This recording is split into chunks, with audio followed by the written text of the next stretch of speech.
My parents forgot my birthday for the 10th year in a row. But the moment I posted a photo of my new $125,000 Porsche, my phone did not stop ringing. They called me a thief, a liar, a disgrace. My father demanded a family meeting to confiscate my keys.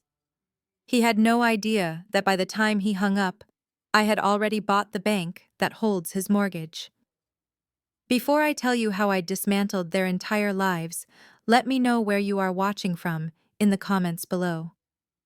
Hit like and subscribe if you have ever had to remind your family exactly who pays the bills. My name is Nia, and today I turned 32 years old. I sat alone in my 4,000 square foot penthouse, overlooking the Chicago skyline, the city lights reflecting off the glass of a $20 bottle of sparkling water. My phone sat on the marble kitchen island completely silent. No calls, no texts, not even a generic Facebook post from my mother Beatrice or my father Marcus. For most people, a birthday is a celebration. For me, it is an annual reminder of my ranking in the Wilson family hierarchy. I am the invisible child, the one who studied late at night while my younger sister Ebony was out partying. The one who worked 3 jobs to pay off student loans while my parents remortgaged their home to fund Ebony's dream wedding to Brad, her white husband who claimed to be an investment banker but mostly invested in his own ego. To them, I am just Nia, the administrative assistant who lives in the city and barely makes ends meet. They do not know I am the CFO and co-founder of Aurora FinTech, a company that just closed a merger valuing us at 9 figures. They do not know this penthouse is mine paid for in cash. They do not know the power I hold because they never cared enough to ask. I looked at the clock, 7 p.m. The day was almost over. I could have sat there and cried into my expensive throw pillows, but I decided I was done mourning a relationship that never existed. If they could not celebrate me, I would celebrate myself.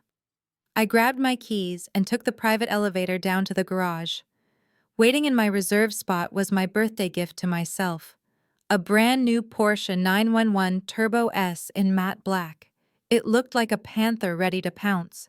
It cost $125,000, and signing the check for it felt better than any therapy session I had ever attended. I unlocked the car, the heavy door thudding shut with a satisfying sound of German engineering.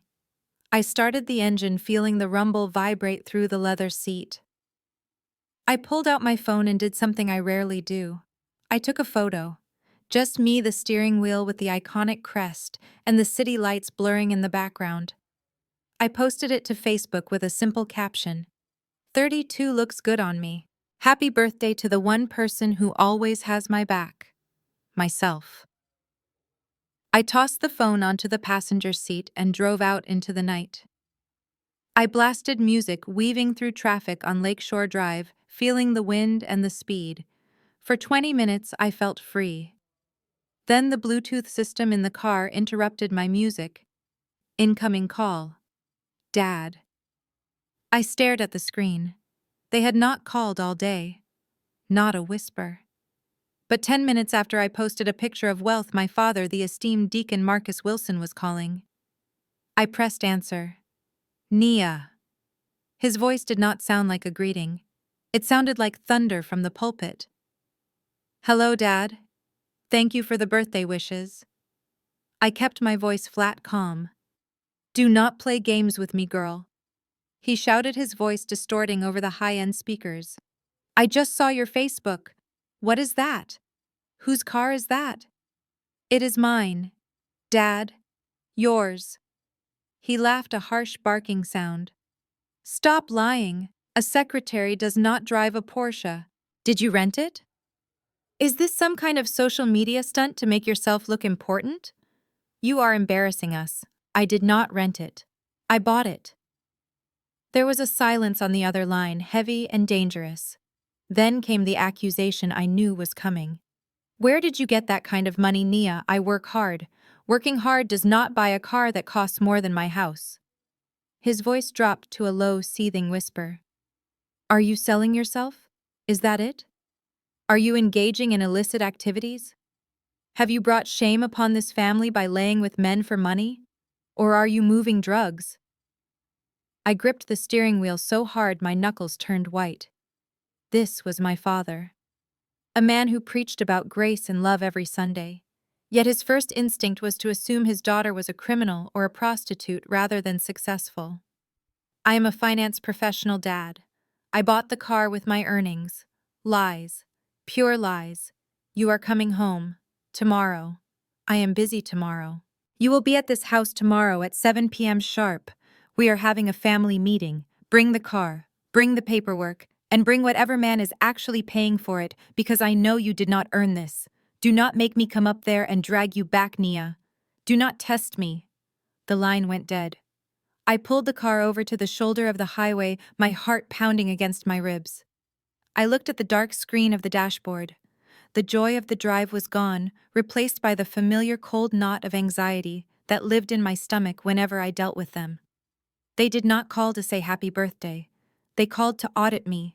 They called to tear me down, because the idea of me having something they did not possess was terrifying to them. I looked at the notifications flooding my phone. A text from my mother. Beatrice. We are so disappointed in you. We raised you better than this. Come home so we can fix this mess before the church finds out. And a comment on my photo from Ebony. Must be nice to have a sugar daddy. LOL. Some of us actually work for a living. I laughed. A dry, humorless sound in the quiet cabin of my 6-figure car. They wanted a meeting. They wanted to interrogate me. They wanted to put me back in my place beneath them, serving them invisible until they needed a punching bag. Fine. I put the car back in gear and merged onto the highway, the engine roaring like a beast waking up. I would go to their meeting. I would drive my Porsche right up to their crumbling driveway. But I wasn't going there to apologize. I wasn't going there to explain myself. They wanted to know where the money came from. I would show them. But they were not going to like the answer. Because the money came from the same place as my rage. Focus, discipline, and a long memory. I drove home planning my outfit for tomorrow. I needed something that said, I am not your victim anymore. I am your judge. Little did they know Brad, my golden boy brother-in-law, had left a paper trail a mile wide, and I had spent the last 6 months collecting every receipt. Tomorrow, the family meeting wouldn't be about my car. It would be about their survival. The matte black finish of my Porsche swallowed the weak yellow light of my parents' porch as I pulled into the driveway. It felt like landing a spaceship in the middle of a graveyard. The house I grew up in looked smaller than I remembered, the siding peeling slightly near the gutters, the lawn patchy and defeated. But the real decay wasn't the architecture. It was the 4 people standing on the concrete walkway, arms crossed, waiting for me like a firing squad. My father Marcus stood in the center wearing his Sunday suit, even though it was a Tuesday night. He wanted to remind me of his authority. My mother Beatrice hovered nervously at his elbow, clutching a handkerchief she didn't need yet. And then there were the stars of the show. My younger sister Ebony, looking every bit the golden child in a designer dress I knew she could not afford, and her husband Brad. The man my parents practically worshipped because his skin was white and he wore a suit to work. He was leaning against my father's sedan with a smirk that made my skin crawl. He looked at my car, not with admiration, but with the hungry, calculating stare of a man trying to figure out how to pawn it. I killed the engine. The silence was heavy. I took a deep breath, checked my reflection in the rearview mirror to make sure my face was a mask of indifference, and stepped out. Nice rental, Nia. Brad called out before my feet even touched the pavement. He pushed off the sedan and walked toward me, circling the Porsche like he was inspecting a used Honda. I bet the daily rate on this is astronomical. You really shouldn't waste your secretary's salary on trying to impress us. We know what you are. I slammed the door shut. It is not a rental, Brad. He laughed, a condescending sound that grated on my nerves. Come on, I am in finance. I know how this works. You probably got a predatory lease, 20% interest, 25. This is a depreciating asset, Nia. It is a terrible investment. If you had come to me, I could have put that down payment into my new fund. You would have seen real returns instead of this piece of metal. I looked at him. His suit was ill-fitting at the shoulders, and his watch was a knockoff Rolex. I knew this because I own shares in the company that manufactures the real ones. Ebony stepped forward, linking her arm through Brad's. She looked at the car with naked envy, then curled her lip in disgust. It is too flashy, Nia. It screams insecurity. Why would a single woman need a car this fast? Who are you trying to outrun your judgment? I said dryly. But clearly I am not fast enough. Enough, my father barked. Inside, now. We filed into the living room. It smelled the same as it did 15 years ago. Lemon polish and old resentment. My father took his armchair, the throne from which he had dictated every failure of my life. My mother sat on the sofa, patting the cushion beside her for Ebony. Brad sprawled on the other chair, manspreading like he owned the place. I remained standing near the door, clutching my purse. Sit down, Nia, my mother said, her voice trembling with that weaponized fragility she used so well. You are making us nervous. I am fine standing. What is this meeting about? My father leaned forward, clasping his hands. We are concerned about you. This car, this lifestyle you are projecting on social media. It is dishonest, and it is dangerous. It is my money, Dad. It is money you should not be spending, Brad interjected. He pulled a notebook out of his pocket. Look, I did some rough calculations based on what an admin assistant makes in the city.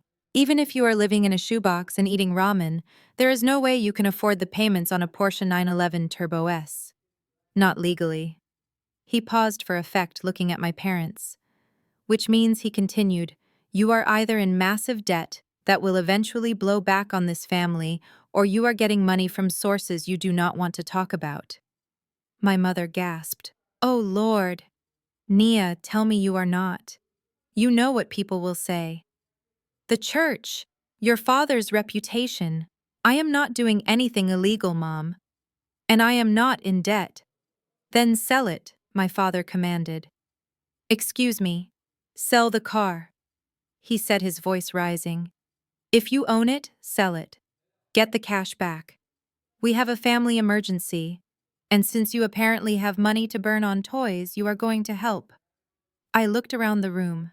Emergency. Everyone looked healthy. The TV was new. Ebony was wearing Louboutins. What emergency, I asked. Ebony and Brad are trying to close on their dream home, my mother said, her eyes filling with tears. It is a beautiful estate in Oak Brook, 5 bedrooms, a pool. It is perfect for raising a family. But the market is tough, Nia. The sellers want a larger deposit, $100,000. My jaw tightened. So this was it. The emergency was that the golden child wanted a mansion. They are short. Exactly the amount you wasted on that car, Brad said, looking at his fingernails. It is just sitting in your driveway gathering dust. Meanwhile, we are trying to build a future, a legacy. You are single. You do not need a luxury car. We need a home. So you want me to sell my car and give you the money, I asked, keeping my voice level. Lone, Brad corrected quickly. A family investment. I have a huge deal closing next quarter, crypto and virtual real estate. I will pay you back with interest. I looked at Brad. I knew his type. I saw his credit report on my desk 3 hours ago. He didn't have a deal closing. He had bookies closing in on his kneecaps. No, I said. The room went deadly silent. My father stood up, his face turning a dark shade of purple. What did you say? I said no. I am not selling my car, and I am not giving you money for a house you cannot afford. My mother stood up too, her hands shaking. Nia, how can you be so selfish? Your sister needs this. She is trying to start a family. You are just living for yourself. It is greedy. It is sinful. It is my money, I repeated. It is family money. My father roared. We raised you. We fed you. We put a roof over your head. And now you drive up here in a six-figure car and refuse to help your own flesh and blood. You are ungrateful. You are spiteful. You are doing this just to make Ebony look bad. I looked at Ebony. She was smirking, enjoying the show. She knew she didn't have to say a word. They would do the dirty work for her. I am leaving, I said, turning toward the door. You walk out that door and you are not welcome back, my father threatened. I reached for the doorknob. Suddenly, my mother was there. She moved faster than I thought possible. She grabbed my arm, her fingers digging into my skin. Give me the keys, she hissed. What? Give me the keys to the car. We will sell it ourselves. We will do what is right since you won't. I yanked my arm away. Don't touch me, she slapped me. It wasn't a soft slap. It was a hard, stinging blow that echoed in the silent hallway. My cheek burned instantly. I stared at her. She looked shocked at her own action, but then her face hardened into a mask of self-righteous fury. You are a bad daughter, she spat. A bad sister. God will punish you for this greed. I touched my cheek. The heat was radiating through my skin, but inside I felt ice cold. The last tether of guilt, the last thread of obligation I felt toward these people snapped. I opened the door. The night air rushed in, cool and clean. You want God to punish me? I asked quietly. Be careful what you pray for, Mom. Sometimes punishment looks a lot like justice. I walked out to my car. Behind me, I heard my father shouting, telling me I was dead to him. I heard Brad laughing, telling Ebony not to worry, that I would come crawling back when the repo man came for my car. I sat in the driver's seat and locked the doors. I didn't cry. I didn't scream. I picked up my phone and dialed my assistant. It was 8:30 at night, but she answered on the first ring. Yes, Ms. Wilson. Start the file on Brad, I said, and call the bank. I want to buy the mortgage on my parents' house, tonight. I pulled out of the driveway, leaving them standing on the porch, screaming at my taillights. They wanted $100,000 fine. I would spend 10 times that amount just to make sure they never asked me for a dime again. I shifted the Porsche into reverse, ready to leave the toxicity of my childhood home behind forever. My cheek was still throbbing from my mother's slap, a physical manifestation of 30 years of emotional battery. But before I could back out of the driveway, a figure lunged in front of my headlights. It was my mother, Beatrice. She wasn't screaming anymore. She had switched tactics, instantly moving from the role of the punisher to the role of the martyr. She threw herself onto the hood of my car, her palms slapping against the metal, her face contorted in a mask of weeping agony. I slammed on the brakes. For a second I considered just revving the engine to scare her, but I was not them. I was not cruel without cause. I rolled down the window just an inch. Move, I said. My voice was ice. Nia, please. She sobbed, sliding off the hood and clinging to the door handle. Her tears were copious and loud, a performance designed for the neighbors as much as for me. Do not leave like this. Do not leave your family in anger. We only want what is best for you. We love you. I looked at her. I looked at the woman who had just struck me across the face because I refused to bankroll her golden child. You do not love me, I said. You love what you think you can take from me. That is not true, she wailed. We sacrificed everything for you. We gave you life. We gave you a home. How can you be so stingy? How can you hold on to money when your sister is suffering? It is just money, Nia. It does not hug you back at night. Just money. The phrase triggered a memory so sharp it felt like a physical blow to the gut. It wasn't the slap that hurt the most. It was the audacity of her pretending that money hadn't always been the weapon they used to bleed me dry. I unlocked the door and stepped out. I needed her to hear this. I needed to look her in the eye, not through a pane of glass. You want to talk about sacrifice? I asked, my voice rising for the first time. You want to talk about being stingy? Let us talk about 2008. Let us talk about my acceptance letter to Wharton. My mother froze. Her tears stopped, instantly replaced by a flicker of genuine fear. She knew exactly what I was talking about. It was the skeleton in our closet that they had buried under layers of gaslighting and denial. I was 18. I had studied until my eyes burned every single night for 4 years. I got into one of the best business schools in the country, and I had the money to go. Grandma had left me $50,000 in savings bonds specifically for my education. It was in a joint account with you. Remember, Nia, that was a long time ago, she whispered, looking toward the house as if hoping my father would come out and silence me. I went to the bank the day before tuition was due. I continued stepping closer to her. I handed the teller my withdrawal slip. And do you know what she told me? She told me the balance was zero. $0.00. It was an emergency. My mother hissed, her voice low and desperate. It was a wedding, I shouted. You took my entire future. You took the only thing Grandma left me. And you spent every single dime on Ebony's first wedding to that guy Dion, the one she met at a club 2 months prior. My mother straightened her spine, trying to regain her authority. Ebony was in love. It was her special day. We could not let her get married at the courthouse like a pauper. We had to maintain our standing in the community. You were smart, Nia. We knew you would figure it out. You were always the resourceful one. Ebony needed help. She needed a good start. A good start, I laughed, a bitter, jagged sound. You threw a $60,000 party for a marriage that lasted 6 months. You bought her a custom gown. You rented a ballroom. You had an ice sculpture of a swan. Do you remember the ice sculpture, Mom? Because I do. I remember it melting while I was filling out loan applications with an interest rate that should have been illegal. It was family money, she insisted. We did what we had to do. You stole from me. You committed fraud. And while Ebony was on her honeymoon in Bali, staying in a 5-star resort on my dime, do you know where I was? I did not wait for her to answer. I leaned in close, forcing her to see the damage she had done. I was in a basement kitchen of a diner, scraping burnt eggs off plates until 3 in the morning. My hands were raw from the bleach. My feet bled every night. I worked 3 jobs. I slept 4 hours a day.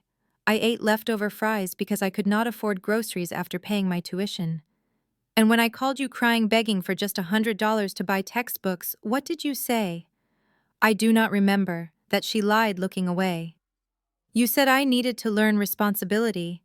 You said God gives his hardest battles to his strongest soldiers. You hung up on me because you were busy helping Ebony pick out furniture for the apartment you also paid for. I stepped back, looking at the house that had never really been my home.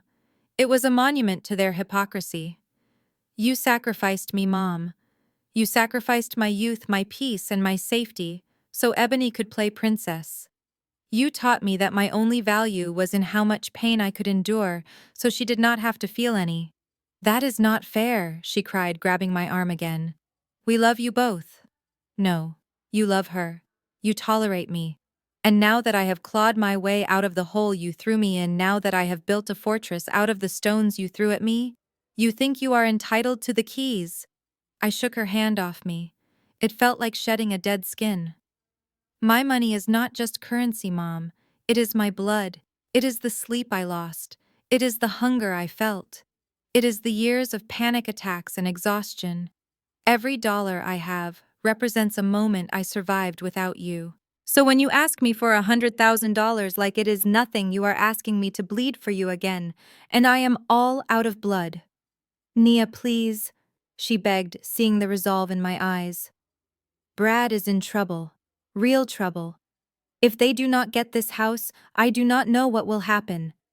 Then let it happen, I said coldly. Let Ebony wash dishes. Let Brad work 3 jobs. Let them learn responsibility. Tell them God gives his hardest battles to his strongest soldiers. I got back into the car. My mother stood in the driveway looking small and defeated in the red glow of my taillights. She looked like a woman realizing that her retirement plan just walked out the door. I put the car in drive. As I pulled away, I watched her in the rearview mirror. She wasn't crying anymore. She was pulling out her phone, probably to call my father and spin a new web of lies about how cruel and ungrateful I was. Let them talk. Let them pray for my downfall. They had no idea that I wasn't just leaving. I was preparing for war. I touched the screen of my phone and dialed my lawyer. It was time to pull the trigger on the mortgage. They stole my past. I was about to buy their future. The elevator doors slid open with a soft chime revealing the chaos unfolding in the pristine white marble lobby of Aurora FinTech. I had spent the morning reviewing the final diligence reports for our merger with heavyweights in New York, a deal that would cement my legacy and net worth, but nothing in the spreadsheets prepared me for the sight of my brother-in-law Brad screaming at our head of security. He was wearing a suit that was too shiny under the recessed lighting, the fabric straining at the buttons as he gestured wildly. Beside him stood Ebony, my sister, looking around the high-end lobby with a mixture of awe and entitlement, as if she were pricing the furniture for a future estate sale. They looked completely out of place against the backdrop of glass steel and hushed corporate efficiency. I stepped out of the elevator, my heels clicking rhythmically on the stone floor. The sound cut through the noise and Brad spun around. His face was flushed sweat beading on his forehead. When he saw me, his eyes lit up with a predatory gleam. He did not see a chief financial officer. He did not see a founder. He saw a target. "There she is!" Brad shouted, pointing a finger at me. The receptionist, a young woman named Sarah, who I had personally hired 2 years ago, looked at me with wide, terrified eyes. I gave her a subtle nod, a silent command to hold her ground, but let me handle this. Brad marched toward me, ignoring the security guard who stepped into his path. He stopped just short of physical contact, invading my personal space with the smell of stale coffee and desperation. "We know what you are doing, Nia," he announced, his voice echoing off the vaulted ceiling. "We know how you got that car." I folded my arms, maintaining the icy composure that had terrified board members twice his age.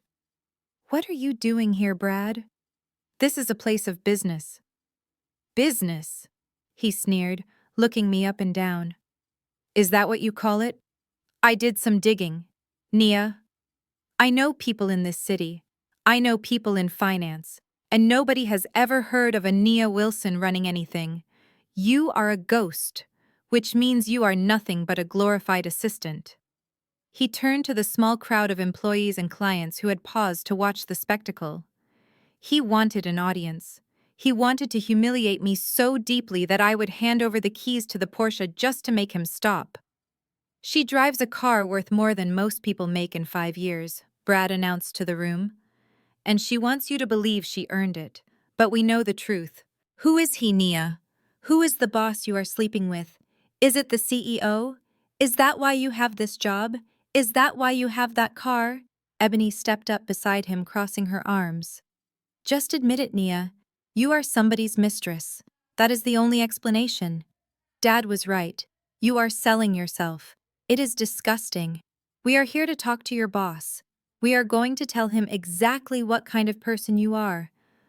We are going to expose you." I felt a vein throb in my temple. The accusation was so cliché, so steeped in the racism and sexism I had fought my entire career. To them, a black woman could not possibly own the building. She could not possibly be the architect of the deal. She had to be on her knees. I wanted to scream. I wanted to tell them that I signed the paychecks.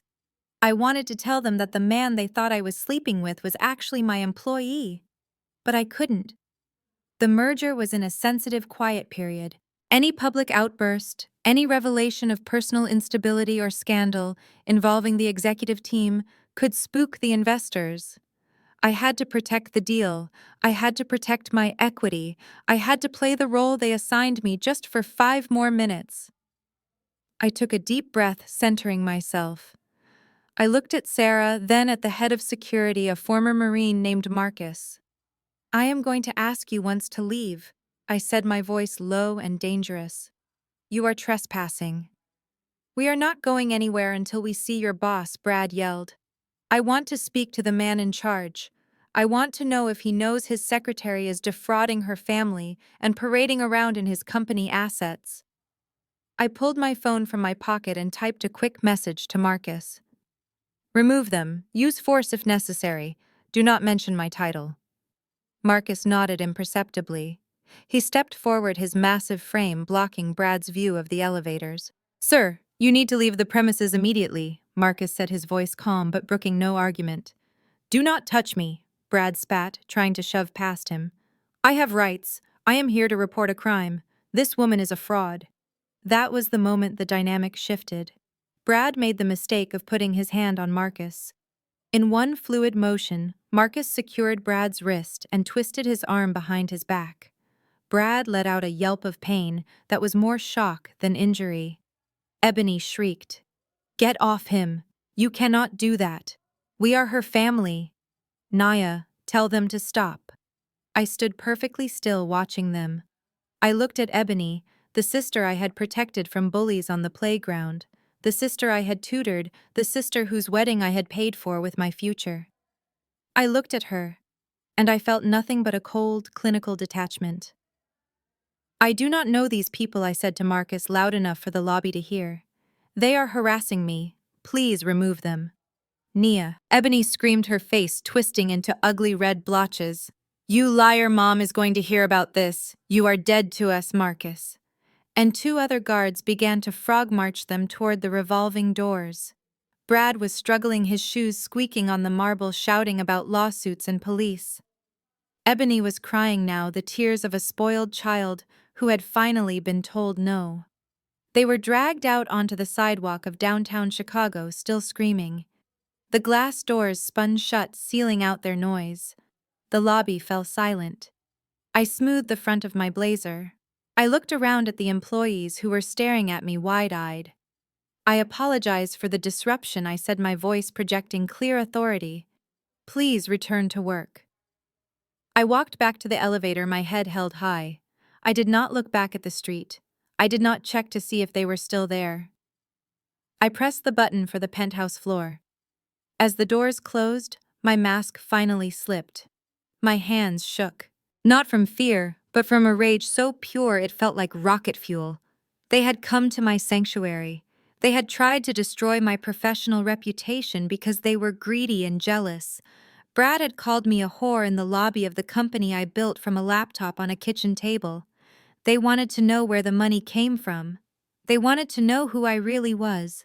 They were going to find out. But not today. I walked into my office and locked the door.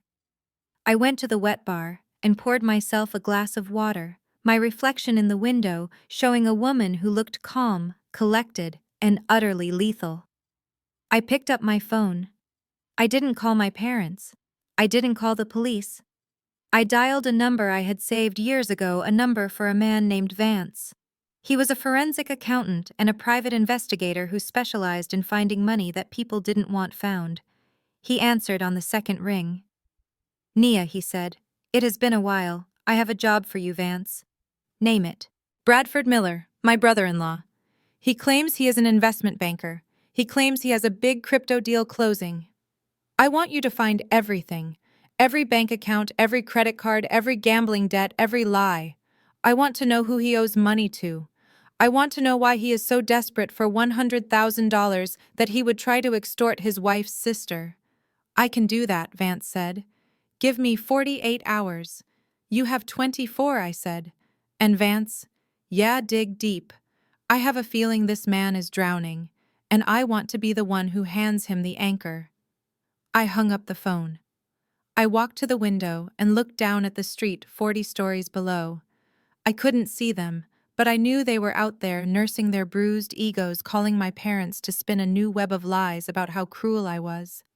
Let them think they are the victims. Brad had made a fatal error. He thought I was a secretary. He thought I was powerless. He didn't know that in the world of finance, information is the only currency that matters. And I was about to become the richest woman he ever met. I sat down at my desk and opened my laptop. I pulled up the public records database. It was time to see just how much debt my parents had signed their names to. If Brad was desperate, it meant he had already tapped them dry. And if they were dry, they were vulnerable. I wasn't just going to defend myself, I was going to buy their debts. I was going to own the very roof over their heads.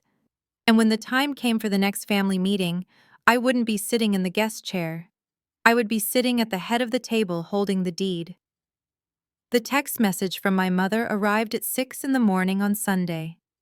It was brief and commanded the same heavy-handed authority she wielded whenever she felt her control slipping. Your father expects you at service today. It is time for repentance. Do not make us wait. I stared at the ceiling of my penthouse bedroom. Repentance. They wanted me to repent for being successful. They wanted me to repent for protecting my own assets from a brother-in-law who treated finance like a casino. I almost deleted the message and went back to sleep.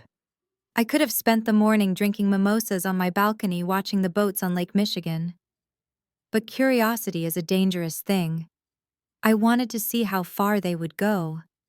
I wanted to see the theater of their righteousness up close. I dressed carefully. No designer labels visible. No flashy jewelry. I wore a simple navy dress and low heels. I looked like the modest, obedient daughter they remembered, the one they thought they could break. I drove the Porsche, but parked it 3 blocks away, walking the rest of the distance to the brick church that had been the center of my parents' social universe for 30 years. The air inside Greater Hope Baptist Church was thick with the smell of floor wax, old hymnals, and expensive perfume. It was humid, the kind of heat that made your clothes stick to your skin instantly. As I walked down the center aisle, heads turned. The whispers started immediately rippling through the pews like a wave. I knew what they were saying. That is Nia. The one who won't help her family. The one who thinks she is better than us. My mother had been busy. She had clearly poisoned the well long before I arrived. I found a seat in the back row, trying to be inconspicuous, but an usher, Mrs. Gable, a woman who had known me since I was 5, marched over. She didn't smile. She pointed a gloved finger toward the front row directly beneath the pulpit. Your father saved a seat for you, Sister Nia. He wants you close to the word today. I walked the length of the church, feeling hundreds of eyes boring into my back. In the front row, my mother sat stiffly, wearing a hat with a brim so wide it could shelter a small family. Beside her was Ebony, looking demure and teary-eyed, and Brad. Brad was wearing a suit that fit better than the one he wore to my office, likely bought with the last of my parents' credit. He looked up at the cross with a performative piety that made my stomach turn. My father Marcus sat in the large chair behind the pulpit. He was the associate pastor, a man who wielded scripture like a sword. When he saw me sit down, he didn't nod. He didn't smile. He just adjusted his microphone and stood up. The service began with the usual hymns, but the tension in the room was a live wire. Everyone knew this wasn't just a Sunday service. It was a tribunal. When it was time for the sermon, my father stepped forward. He gripped the wooden podium with both hands, looking out over the congregation until his gaze landed heavily on me. Today, church, I want to talk to you about the spirit of the world, he boomed. His voice filled the sanctuary, deep and resonant. I want to talk about how the world tells us to hoard. The world tells us to build high walls. The world tells us what is mine is mine. Amens echoed from the corners of the room.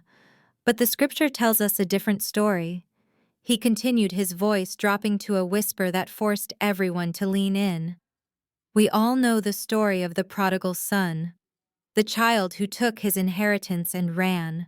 The child who loved money more than his father's house. But today, I see a new spirit. I see the spirit of the prodigal daughter.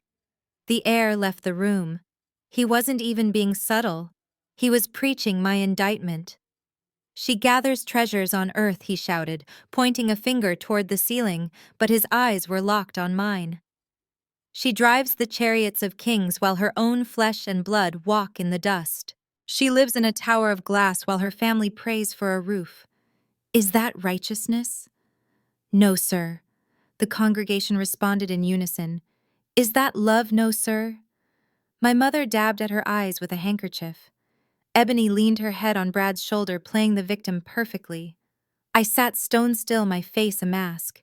Inside, I was marveling at the manipulation. He was using God to extort me. It was brilliant. It was evil. My father paused, wiping sweat from his brow. But there is redemption, church. There is always a way back. The Lord loves a cheerful giver, and today we have an opportunity to sow a seed. We have a young man in our midst, a man of vision who wants to build something for this community. He gestured to Brad. Brad stood up, buttoning his jacket, looking humble. Brother Brad has a vision for a business that will bring jobs to this community, my father announced. A digital investment firm, a way to lift us all up. But the enemy has attacked his finances. The enemy has hardened the hearts of those who should help him. The enemy. That was me. I was the enemy in my father's church. We are going to take up a special offering today, my father said. We are going to show the devil that we support our own. We are going to help Brother Brad launch this ministry of finance. The ushers came forward with the gold offering plates. The organist started playing a slow, manipulative melody. My father stepped down from the pulpit. He took one of the plates from an usher and walked directly to the front row. He stood in front of me. The music stopped. The church went silent. Nia, my father said, his voice amplified by the microphone clipped to his lapel. The Lord has blessed you. We know you have prospered, but prosperity without charity is a sin. This is your chance to repent. This is your chance to show this family and this church where your heart lies. Put a seed in the ground. Help your sister. Help your brother. He held the plate out. It was empty. He wanted me to be the first. He wanted a check. A big one. He was gambling that the social pressure, the eyes of the community, the weight of my childhood faith would break me. He thought I would crumble and write a check just to make the staring stop. I looked at the plate. I looked at Brad, who was watching me with a smug, expectant grin. He thought he had won. He thought he had found the one lever I couldn't resist. I reached into my purse. A collective intake of breath swept through the room. My mother stopped crying to watch. My father smiled, a triumphant, smug curling of his lips. I pulled out a small notepad and a pen. I did not pull out my checkbook. I did not pull out cash. I wrote a single sentence on the paper. I folded it once, sharp and precise. I stood up. I was taller than my father in my heels. I looked him dead in the eye. I dropped the folded paper into the gold plate. It made a soft sound, but in the silence of the church, it sounded like a gavel falling. What is this? My father asked, his smile faltering. Read it, I said. My voice was not loud, but it carried. He hesitated, then picked up the paper. He unfolded it. I watched his eyes scan the words. I watched his face turn from smugness to confusion, and then to a shade of gray I had never seen before. He looked up at me, his mouth opening and closing, but no sound came out. The note read, God knows who the fraud is, and so does the FBI. I didn't wait for him to recover. I turned around and walked up the center aisle. The sound of my heels on the hardwood floor was a steady, rhythmic beat. Click, click, click. Nia! My mother screamed from the front row, breaking the spell. You come back here, you ungrateful wretch! I kept walking. I passed Mrs. Gable, whose mouth was hanging open. I passed the choir. I passed the people who had judged me since I was a child. I walked out the double doors into the bright, blinding sunlight of the parking lot. Behind me, I heard the murmur of the congregation rising into a roar of scandal. I had just walked out on the associate pastor in the middle of a shakedown. I had just declared war in the house of the Lord. I walked the 3 blocks to my car, my heart rate steady, my hands calm. They wanted a show, I gave them one. They wanted money. They were going to get something much more valuable. They were going to get the truth. I got into my Porsche and checked my phone. There was a text from Vance, the private investigator. Sent you the file on Brad. You are going to want to sit down for this. It is worse than we thought. He is not just broke, Nia. He is swimming with sharks. I smiled. The church service was just the opening act. The real judgment day was coming, and I was the one bringing the fire. I sat in the driver's seat of my Porsche, the engine idling, the air conditioning blasting against the sheen of sweat that had broken out on my forehead during my escape from the church. My phone pinged again. It was the full file from Vance. I drove to a quiet corner of a Starbucks parking lot, killed the engine, and opened the document on my iPad. What I saw made my blood run cold, then boil. Vance had done exactly what I paid him for. He had peeled back the layers of Brad's life like a rotten onion. The first page was a summary of employment, or rather the lack thereof. Brad had not been an investment banker for 2 years. He had been fired from a mid-tier firm for unauthorized trading and gross negligence. Since then, his only source of income had been unemployment checks, which ran out 6 months ago, and sporadic transfers from my sister Ebony. I scrolled down to the financials. It was a disaster, a catastrophe of epic proportions. Brad had 6 credit cards maxed out to the limit, but that was the easy stuff. That was the stuff you could file bankruptcy on. The real horror show was in the wire transfers. Over the last year, Brad had moved nearly $500,000 into offshore crypto exchanges. Most of it was gone, vaporized in bad leverage trades and a gambling addiction that Vance had tracked to 3 different online casinos. But here was the kicker. The money he lost was not his. Vance had flagged a series of promissory notes. Brad had been borrowing from private lenders, not banks, not credit unions, loan sharks. The kind of people who did not send late notices in the mail. They sent guys with baseball bats. I looked at the dates. The payments were escalating. He was in deep. He owed $500,000 to people you do not want to owe $5 to. Then I saw the emails. Vance had hacked into Brad's personal account. I didn't ask how. I didn't care. I read an email chain between Brad and a man named Silas. "You have until the end of the month, Brad. After that we take collateral. And you know we don't mean your car. The timestamp was 2 days ago." I kept reading. I found a draft email Brad had sent to a mortgage broker. The subject line was, "Wilson Property Refinance." My stomach dropped. He wasn't trying to buy a new house in Oak Brook. That was a lie. The dream home, the pool, the nursery for the grandkids, it was all a fabrication designed to extract cash from my parents. He was trying to get them to take out a second mortgage on their home, the house I grew up in, the house my father had paid off 10 years ago. He was going to take their equity, their safety net, their retirement, and he was going to throw it into the black hole of his debt to save his own skin. I scrolled further. There was a prospectus attached to an email he had sent my father. Project Metaverse Alpha, a virtual real estate investment opportunity. Guaranteed returns of 200%. It was a Ponzi scheme, a classic textbook scam, and he was selling it to my parents as the golden ticket. He was telling them that if they leveraged the house and the small dry cleaning business my father owned, they could double their money in 6 months. He was feeding them to the wolves. I sat there staring at the screen. The realization hit me with the force of a physical blow. My parents were not just mean. They were not just favoritist. They were vulnerable. They were stupid. They were about to sign away everything they had worked for because they were blinded by the whiteness and the suit of a man they desperately wanted to be successful. I had a choice, a clear moral fork in the road. Option 1. I drive back to the house. I show them this file. I play the hero. I save them from financial ruin.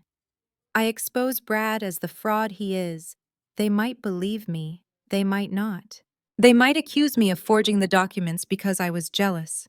They might hate me for bursting their bubble. But I would have saved them. Option 2. I do nothing.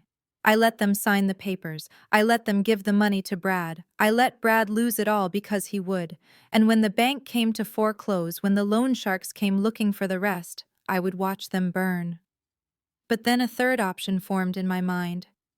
A colder, sharper option. An option that didn't just save them or destroy them, but enslaved them. If Brad was desperate for a lender, and my parents were desperate to give him money, the debt was going to be created one way or another. The paper was going to be signed. I picked up my phone and dialed my lawyer, Sterling. It was Sunday, but Sterling answered for me. "Nia," he said, "I heard about the church service. You are trending on local Twitter." "Forget the church," I said. "I need you to set up a shell company. Delaware registration. Anonymity is paramount. Call it Chimera Holdings. Done. What are we buying? Distressed debt, I said. My brother-in-law is about to convince my parents to take out a high-risk private loan against their commercial and residential properties. He is using a shady broker because no traditional bank will touch him. I want you to find that broker. I waited a beat, watching a seagull pick at a discarded fry in the parking lot. I want you to buy the note Sterling. I want Chimera Holdings to be the lender. Sterling was silent for a moment. He was a shark, but even he paused at the implications. You want to hold the mortgage on your parents' house? I want to own the paper I corrected. I want to be the one they write the check to every month. And when they default, because they will default, I want to be the one who decides whether to foreclose. This is nuclear Nia. If you do this, you hold their lives in your hands. They tried to take my car Sterling. They tried to take my dignity. They tried to use God to shake me down for cash. I am simply securing my investment. Okay. Sterling said, his voice shifting to business mode. I will find the broker. If Brad is as desperate as you say, the broker is likely predatory. He will be happy to offload the risk to a private equity firm for a quick fee. We can have the paperwork ready by tomorrow morning. Do it, I said. And Sterling. Yes, make sure the terms are strict. One missed payment, and we accelerate the loan. I want the trigger to be hair trigger sensitive. Understood. I hung up the phone. I looked at the file on my iPad one last time. I looked at the picture of Brad smiling his winning smile, the smile that had fooled my sister and my parents. He thought he was a player. He thought he was moving pieces on a board. He didn't realize he was already in checkmate. I started the car. The engine purred, a sound of power and precision. I wasn't going back to the church. I wasn't going back to beg for their love. I was going back to my penthouse to watch the game play out. My parents were about to walk into a trap set by their own greed and their own blindness. And I wasn't going to warn them. I was going to be the one to spring it. I pulled out of the parking lot and headed toward the city. The skyline rose up before me, glittering and hard. I fit in there. I understood the rules of steel and glass. My family wanted to play with money fine. I would teach them the first rule of finance: never bet what you cannot afford to lose. I felt a strange sense of calm wash over me. The hurt was gone. The anger had crystallized into strategy. I tapped the steering wheel in time to the music. Tomorrow, Brad would pitch his big project. My parents would sign their names on the dotted line. They would think they were investing in the future. In reality, they were signing their souls over to me, and I couldn't wait to collect. The following evening, I pulled up to my parents' house. The driveway was already occupied by a rented BMW that Brad had clearly acquired to project an image of solvency he did not possess. I wasn't there because I wanted to be. I was there because my father had sent a text message that simply read, "Come home, or we cut you off forever." It was a bluff, of course. They had already cut me off emotionally years ago. But I needed to witness the crime scene before the bodies were buried. I needed to see them sign their own death warrant. Inside, the living room had been transformed into a makeshift boardroom. Brad stood in front of a portable whiteboard he had set up near the television. He was sweating, his tie loosened, a laser pointer shaking slightly in his hand. My parents sat on the sofa looking up at him with expressions of desperate hope. Ebony was taking notes, playing the role of the diligent secretary to her husband's visionary genius. When I entered, no one greeted me. My father just pointed to a hard wooden chair in the corner. "Sit down, Nia. Brad is explaining the future." I sat. I crossed my legs and watched the performance. Brad clicked a button on a remote, and a laptop screen cast a blurry image onto the wall. It was a rendering of a digital island glowing with neon purples and greens. "Welcome to Paradise Nexus," Brad announced, his voice pitching up an octave. "This is not just real estate. This is the metaverse. We are talking about virtual luxury resorts where users buy plots of land using Ethereum. The initial coin offering starts next month." He pointed the laser at a pixelated beach. I have secured an exclusive allocation for early investors, he continued. We are looking at a guaranteed 200% return in the first quarter. Conservative estimates put us at 500% by Christmas. This is how we get the house in Oakbrook. This is how we retire Marcus. This is generational wealth. My mother clasped her hands together, her eyes shining. It sounds wonderful, Brad. It sounds like a miracle. It is a miracle, Beatrice Brad said, flashing his salesman smile, but miracles require faith. And seed capital. To lock in this rate, we need to move fast. The window closes at midnight. My father nodded slowly, stroking his chin. He looked at me. He wanted me to be impressed. He wanted me to see that his son-in-law was the titan of industry I refused to be. Nia, my father said, do you see this? This is vision. This is what a real businessman looks like. I looked at the screen. It was a template.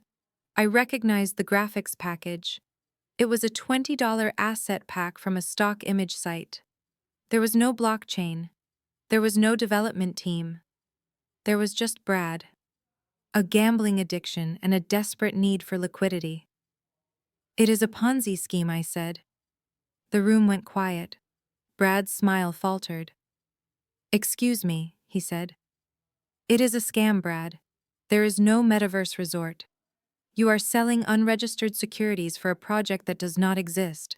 The returns you are promising are mathematically impossible unless you are paying old investors with new money. Ebony stood up, throwing her notepad down. Stop it, Nia. You are just jealous because Brad has a big idea and you are just a number cruncher. I am not jealous, I said calmly. I am literate. Show me the white paper. Show me the smart contract audit. Show me the developer credentials. Brad waved his hand dismissively. You would not understand the technicals, Nia. This is Web 3. It is beyond traditional finance. My father stood up. He walked over to the coffee table where a stack of documents lay waiting. He picked up a thick packet and held it out to me. We did not call you here to critique, he said. We called you here to sign. Sign what? This is a loan application, he said, for $200,000. We are investing in Brad's company. We are going to be the primary shareholders. But the bank requires a guarantor with a certain credit score and verified income history to fast-track the approval. Since you claim to have bought that car legitimately, your credit must be sufficient. I stared at him. The audacity was breathtaking. They wanted me to co-sign a loan. They wanted me to attach my name, my credit, and my financial reputation to a scam that was going to implode within 90 days. You want me to guarantee a loan for a fake company, I asked? It is for the family, my mother pleaded. When the returns come in, we will pay off the loan in a month. You will not have to pay a dime. We just need your signature to get the funds released tonight. I stood up. Absolutely not. Nia, my father warned, his voice dropping to that dangerous register. I am not signing that, Dad. I am not going to help you ruin yourselves. Brad is lying to you. He is drowning in debt. He owes money to people who break legs for a living. He is trying to use your credit to pay off his bookies. Liar, Brad screamed. He lunged toward me but stopped short, panting. She is lying, Marcus. She is trying to sabotage me. She hates that I am successful. She hates that I married Ebony. My father stepped between us. He towered over me, his eyes full of a cold, ancient fury. Sign the paper, Nia. No, he slapped me. It was harder than my mother's slap. It knocked my head to the side. I tasted blood instantly where my tooth cut my inner cheek. The room spun for a second. I touched my lip and looked at my hand. A smear of red. I looked back at him. He didn't look sorry. He looked righteous. You are a small, bitter woman, he spat. You are jealous of him. You are jealous because he is a white man who knows how the world works. And you are just a little girl playing dress-up in a penthouse. You think your money makes you better than him. He has potential. You have nothing but arrogance. He pointed to the door. Get out. You are not my daughter. I disown you. Do not come back when we are rich. Do not ask us for a penny. I wiped the blood from my lip. I looked at my mother. She was looking at the floor. I looked at Ebony. She was smiling. I picked up my purse. "You are right, Dad," I said softly. "I am not your daughter anymore." I walked out of the house. I did not run. I walked with the steady, measured pace of an executioner leaving the cell. I got into my Porsche. I locked the doors. I picked up my phone and dialed Sterling. "They kicked me out," I said. "I am sorry," Nia Sterling replied. "Don't be. Is the broker ready?" "He is standing by. He has the papers for the private hard money loan, high interest. The house and the dry cleaning business are the collateral." "Send him in," I said. "Are you sure?" Sterling asked. "Once they sign this, there is no going back. If they miss a payment, you own everything." I touched my swelling lip. I looked at the house one last time. I saw the shadows of my parents moving in the living room, listening to Brad, believing in the fairy tale because they hated the reality of me. "They made their choice," I said. "Send the broker. Make sure they sign tonight." I hung up and started the car. I drove to the end of the block and parked in the shadows. I watched. 10 minutes later, a silver sedan pulled into the driveway. A man in a cheap suit got out carrying a briefcase. It was the predatory lender Sterling had found. The man who fronted for Chimera Holdings. The man who fronted for me. I watched my father open the door. I saw him shake the man's hand. I saw them usher him inside with the desperation of drowning people reaching for an anchor, not realizing it was made of lead. They were doing it. They were bypassing the bank, bypassing the credit checks, and signing a high-risk private mortgage agreement because they believed Brad's lie. They were putting the house I grew up in and the business that fed us on the table, and they were handing the knife to me. I waited until the silver sedan left nearly an hour later. The deed was done. The ink was dry. I drove back to the city. My face throbbed, but the pain was distant like a memory of a sensation. I went to my office. I logged into the secure portal for Chimera Holdings. There it was, the scanned document uploaded by the broker. The Wilson Family Trust securing a loan of $200,000 at 18% interest payable in full in 6 months, with monthly installments that I knew they could barely afford. I scrolled to the bottom. I traced the signatures on the screen. Marcus Wilson, Beatrice Wilson. I owned them. I leaned back in my chair and watched the city lights. They thought they were investing in the metaverse. They thought they were buying a mansion. They had just sold their lives to the daughter they disowned. And the first payment was due in 30 days. I would be counting the seconds. The funds from the private loan hit my parents' bank account at 9 in the morning on Tuesday. By 10:30, that money was gone, transferred into an account controlled by Brad. My father thought he was funding the seed round for a revolutionary metaverse platform. My mother thought she was securing her retirement. I sat in my office at Aurora FinTech watching the digital trail through the forensic updates Vance was sending me in real time. It was like watching a car crash in slow motion, except I was the one who had paved the road. Brad did not pay off the loan sharks immediately. That would have been the smart thing to do. That would have been the survival move. But Brad was not a survivor. He was a narcissist with a hole in his soul, where his self-esteem should have been. He needed to be seen winning more than he needed to actually win. At noon, a notification popped up on my sister's Instagram. It was a video story. Ebony was squealing, the camera shaking as she panned over the interior of a dealership. Not a Porsche dealership. An exotic rental agency near the airport that leased cars to rappers for music videos and desperate men trying to look rich for a weekend. Brad had rented a lime green Lamborghini Huracan. I watched him rev the engine in the video wearing sunglasses indoors, shouting about how the hustle never sleeps. He wasn't buying it. He was renting an illusion at $2,000 a day, using my parents' home equity to pay for the gas. By 2 p.m., they were at the mall. Ebony posted a photo of 3 Louis Vuitton bags and a new pair of red bottom heels. The caption read, "Hubby treats me like a queen." So blessed to have a man who provides. I zoomed in on the photo. I could see the price tag peeking out of one of the bags. $3,000. They had blown through 5 grand in an afternoon on accessories, while the interest on the high-risk loan I now held was already accruing by the hour. They were eating the seed corn. They were burning the furniture to heat the house in the middle of summer. And then came the invitation. It wasn't sent to me directly. I saw it on Facebook because my aunt, who didn't know I had been excommunicated from the family, yet tagged me in the comments. Celebrating the launch of Paradise Nexus Family BBQ and pool party at the Wilson residence. Toasting to the future. They were throwing a party, a victory lap. They were celebrating the successful swindling of my parents with a party funded by the very money they had stolen. And I wasn't invited. I pulled up the security camera feed for my parents' house. I had installed the system for them 2 years ago as a Christmas gift, insisting on the high-end package with remote access because the neighborhood was getting rough. They had never changed the password. They probably didn't even know how. I watched on my monitor as the catering van pulled up. Not homemade potato salad and burgers this time. They had hired a private chef. A bartender was setting up a station on the patio.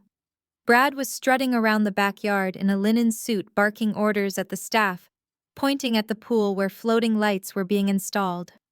My father was sitting on the patio furniture holding a glass of scotch. He looked relieved. He looked proud. He thought he had backed a winner. He thought he had put me in my place by betting on the man who looked the part. My mother was showing Ebony's new purse to a neighbor, beaming with the vicarious thrill of consumption. They were drunk on the fantasy. Around 7 p.m. the notifications started rolling in. They weren't just celebrating, they were targeting me. Brad posted a picture of the Lamborghini parked in my parents' driveway, right where my Porsche had been 2 nights ago. The caption was a direct shot. Real power doesn't need to be loud, but sometimes you have to remind people who the king is. Hatch, empire building, Hamsh, family. First. Then Ebony posted a group photo. The whole family was gathered around the fire pit holding glasses of champagne. My parents, Brad, Ebony, and a few cousins who had always taken their side. They were laughing. It was a picture of perfect exclusionary happiness. The caption made my blood turn to ice. So grateful for a family that sticks together. No toxicity allowed in this circle. We cut off the dead weight and look how we soared.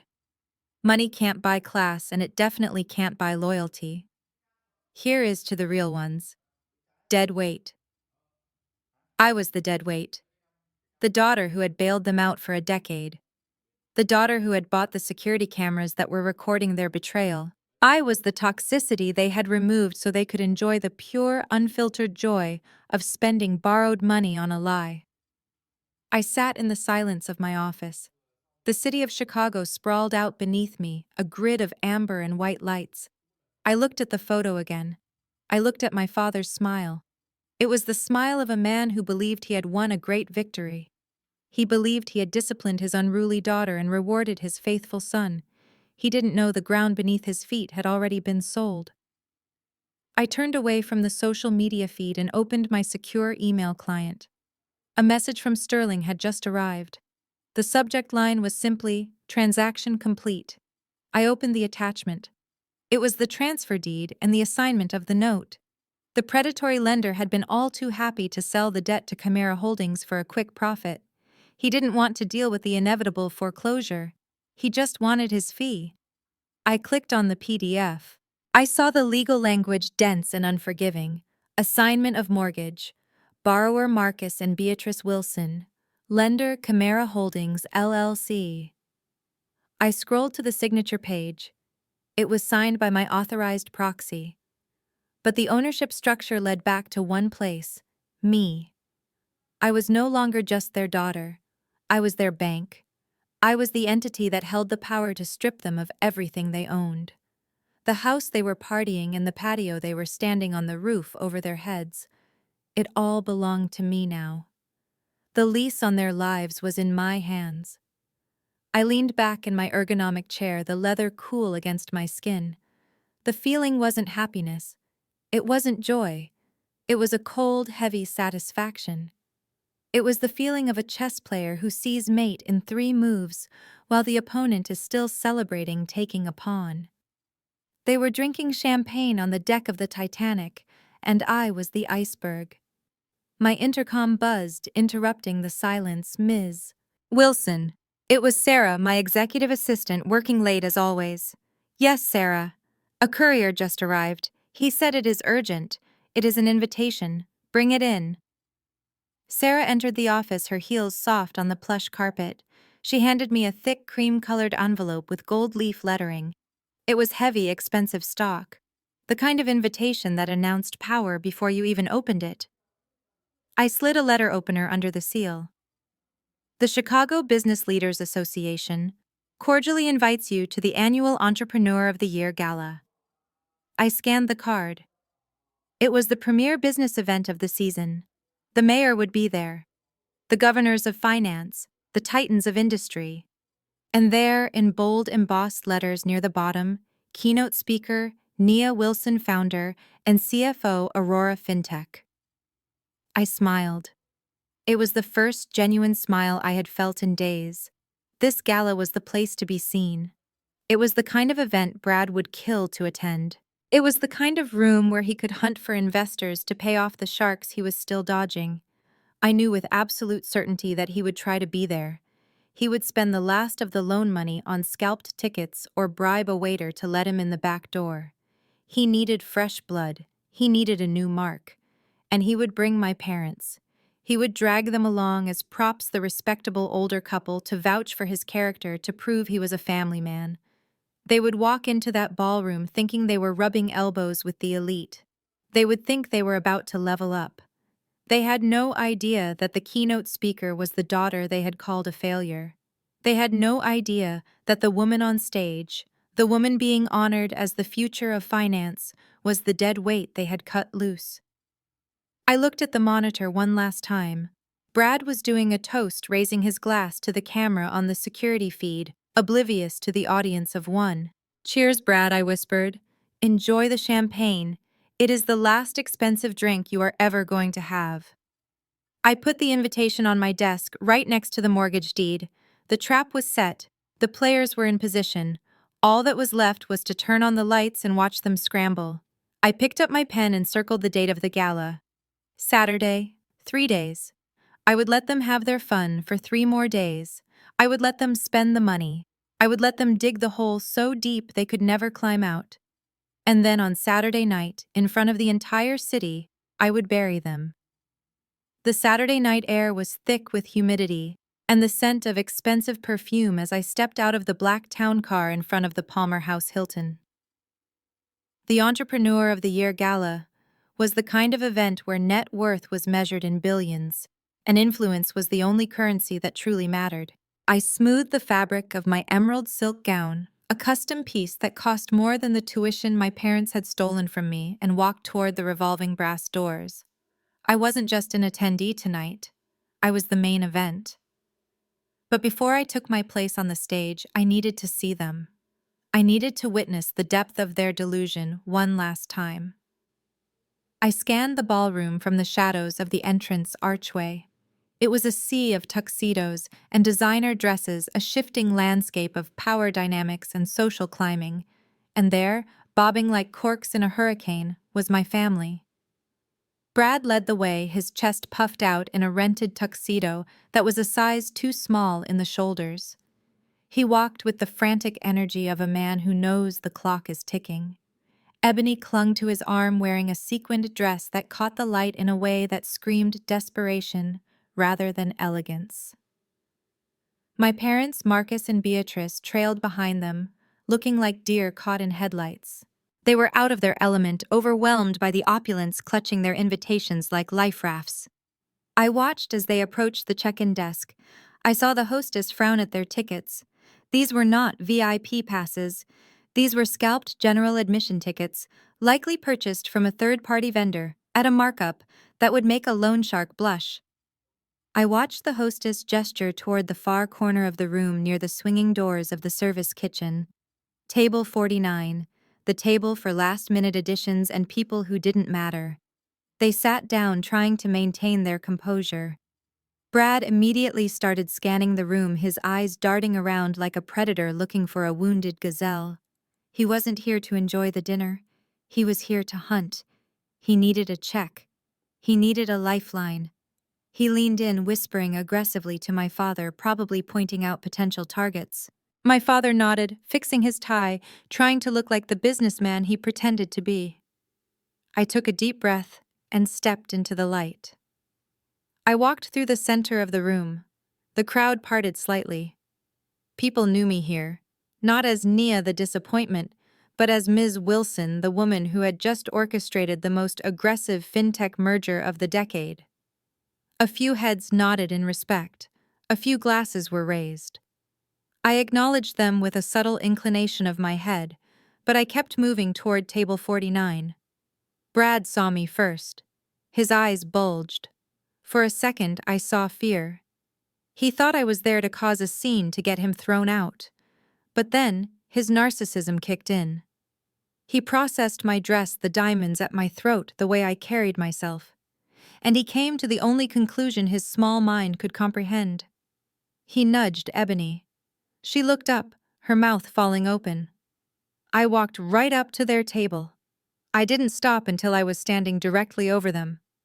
"Well," I said, "this is a surprise." Brad let out a short, incredulous laugh. He looked around the table, inviting them to share in the joke. "Look who snuck in," he sneered, his voice loud enough to turn heads at the adjacent tables. "I didn't know they let the help dress up tonight. Who did you have to sleep with to get past security?" Nia Ebony covered her mouth, giggling. "Oh my God, Nia, you look ridiculous. Are you working the coat check? Or are you here to find a sponsor for your car payments?" My mother looked at me with a mixture of pity and embarrassment.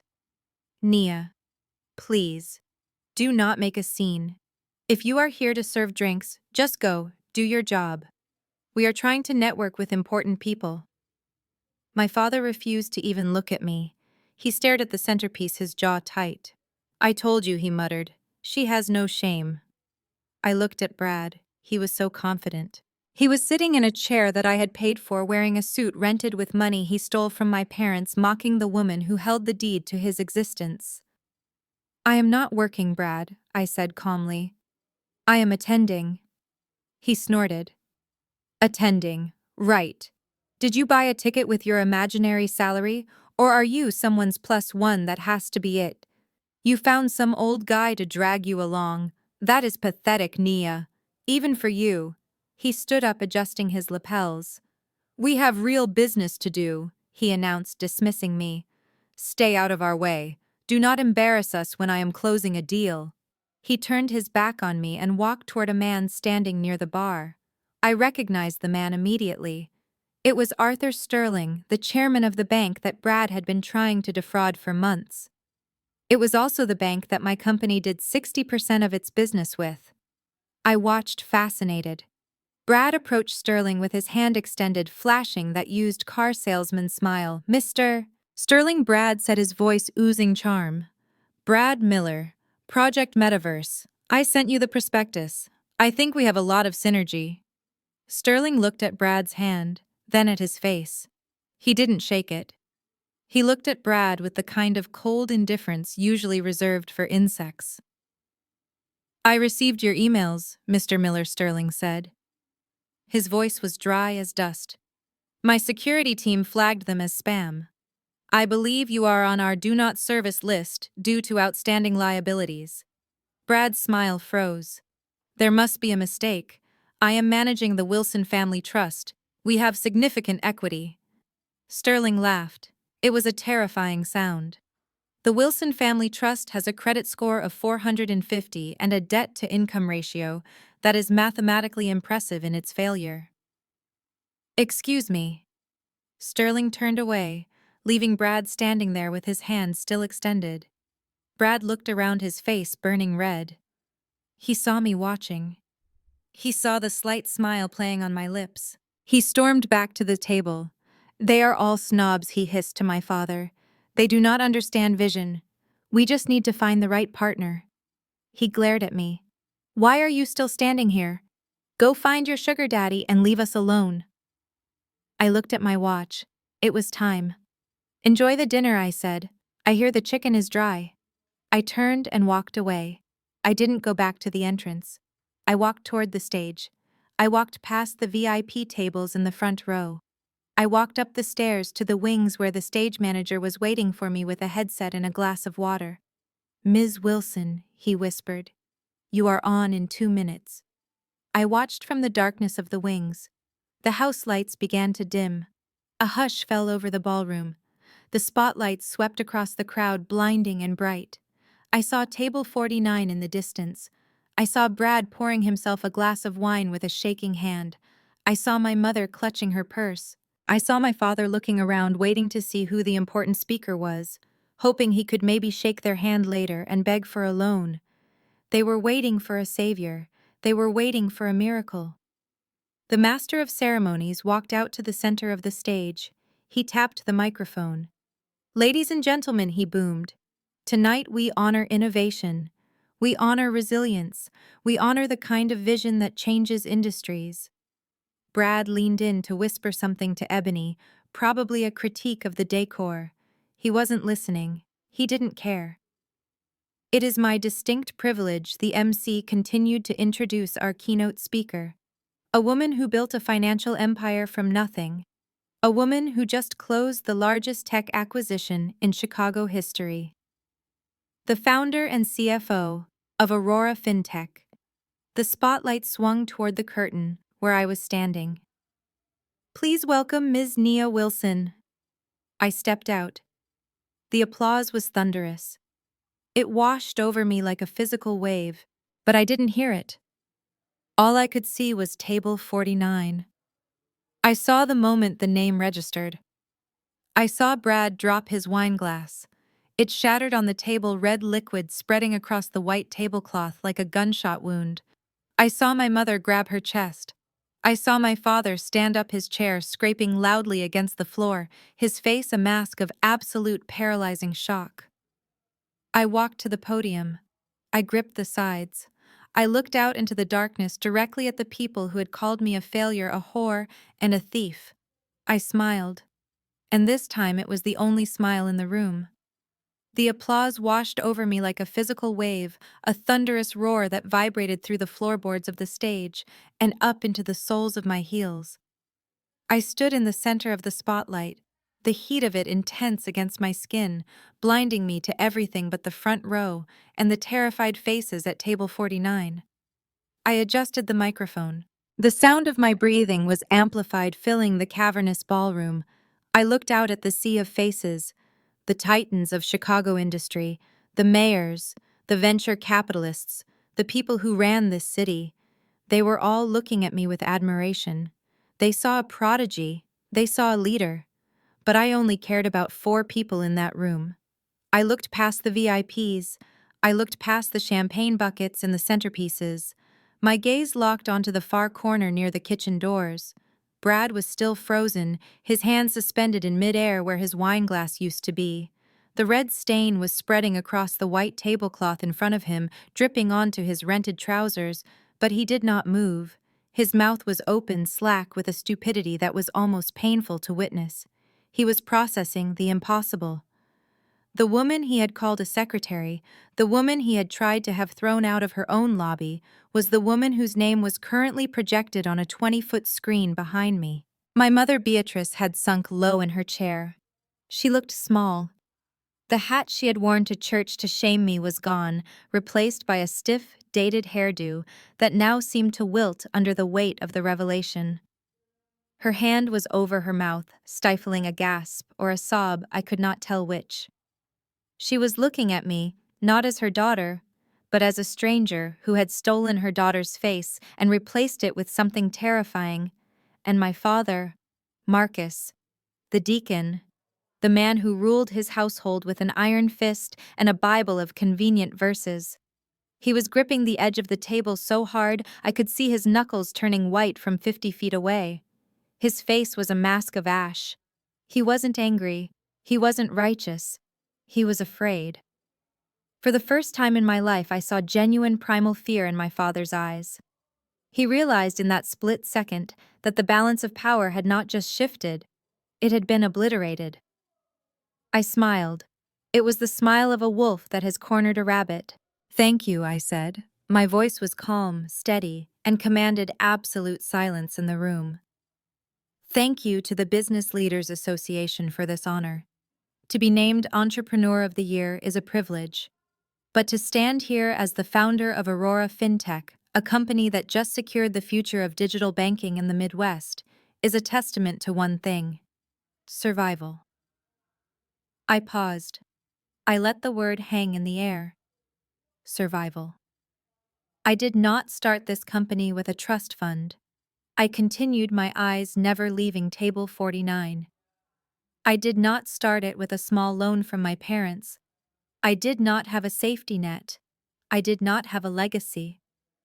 The camera operator, sensing a moment of emotional vulnerability, panned the live feed to my family. Their faces appeared on the giant screens flanking the stage. The audience gasped softly, thinking they were seeing a family overcome with pride. They saw my mother's tears and thought they were tears of joy. They saw my father's trembling hands and thought it was emotion. They saw Brad's pale, sweating face and thought, well, I don't know what they thought about Brad. He looked like a man who was about to be sick. But I knew the truth. I knew they were crying because they were doing the math. They were calculating every insult, every slap, every stolen dollar, and realizing the bill had just come due. I started Aurora in a one-bedroom apartment with an internet connection I borrowed from a neighbor, I said, leaning into the microphone. I built the algorithm at night after working double shifts to pay off debts that were not mine. I learned the value of $1 not because I had many of them, but because the people who were supposed to protect me took them away. A hush fell over the room. This was not the standard acceptance speech. This was a confession. "We talk a lot about support systems in business," I said, walking out from behind the podium. I wanted them to see the full length of my gown. I wanted Ebony to see the diamonds. I wanted them to see exactly what they had thrown away. We thank our mentors. We thank our partners. But tonight I want to thank the people who really made this possible. I want to thank the people who taught me that if I did not save myself, no one would. I pointed directly at the screen at the live feed of my family. The audience turned to look.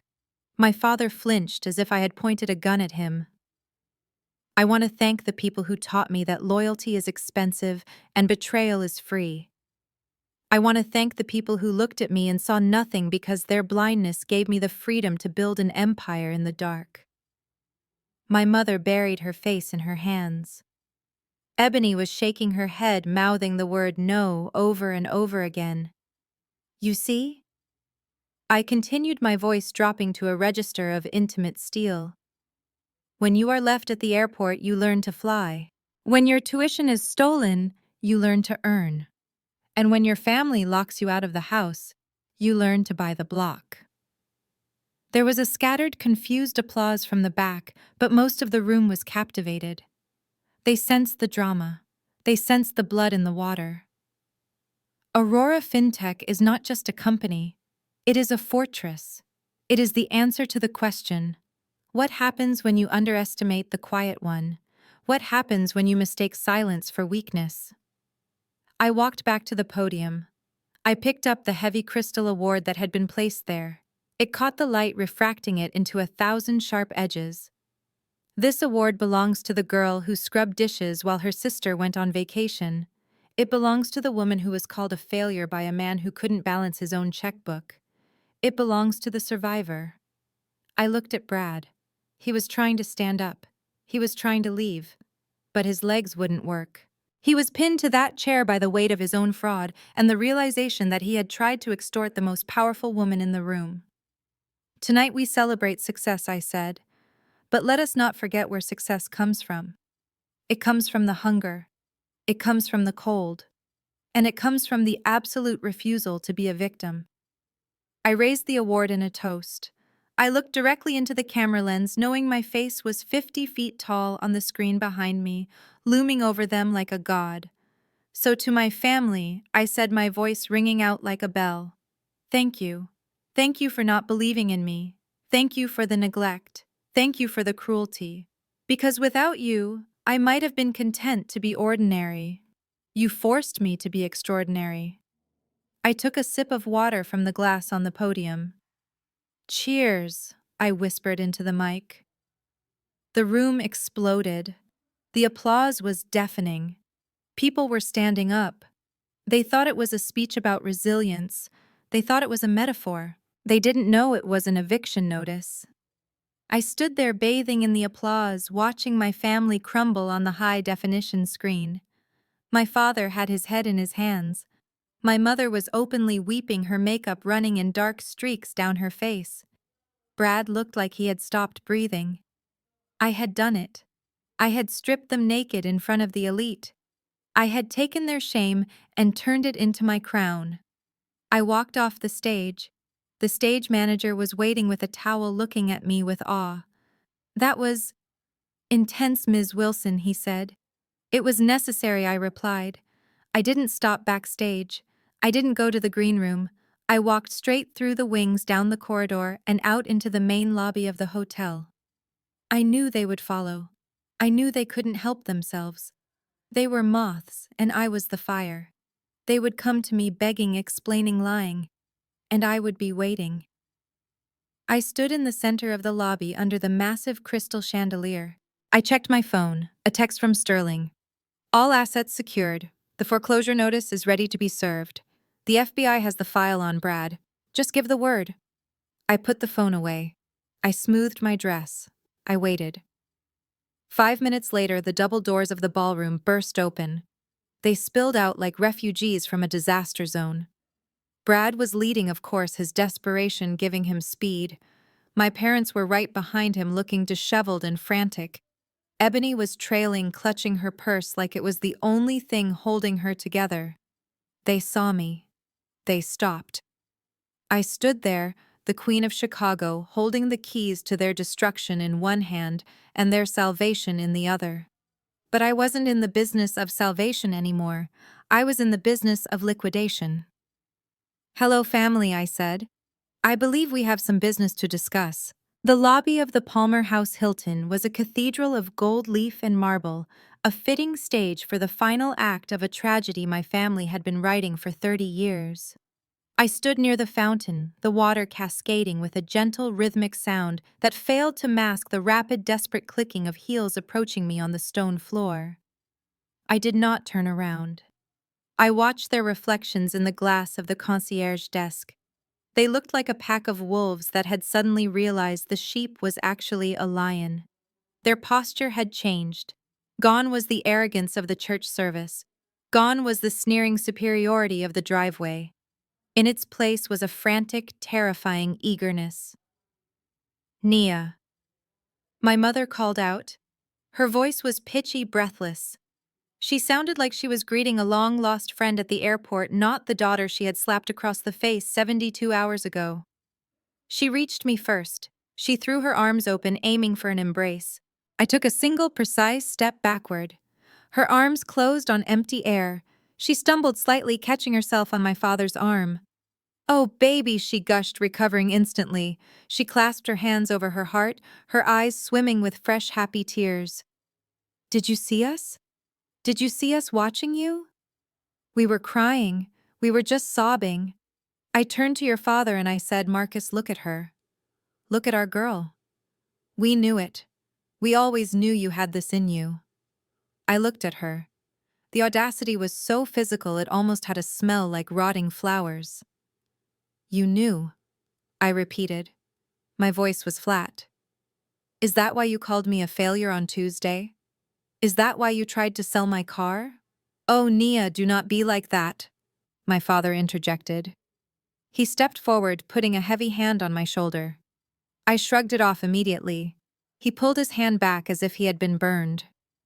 We were hard on you, he admitted, putting on his best pastoral voice, the deep rumbling baritone he used to solicit tithes. But iron sharpens iron, daughter. We saw your potential. We knew you were drifting, focusing on the wrong things. We had to push you. We had to be the grit that made the pearl. And look at you now. You are a diamond. He beamed at me, waiting for me to thank him. He actually believed it. He was rewriting history in real time, convincing himself that his neglect and abuse were actually a masterclass in parenting. He wanted credit for my survival after he was the one who threw me overboard. We are just so proud, my mother added, reaching out to stroke the silk of my sleeve. She was checking the quality of the fabric. Founder, CFO. My goodness. Why did you hide it, honey? We could have celebrated you. We could have helped you. I laughed. It was a short, sharp sound. You stole my college fund to pay for a wedding. You tried to extort me for a down payment.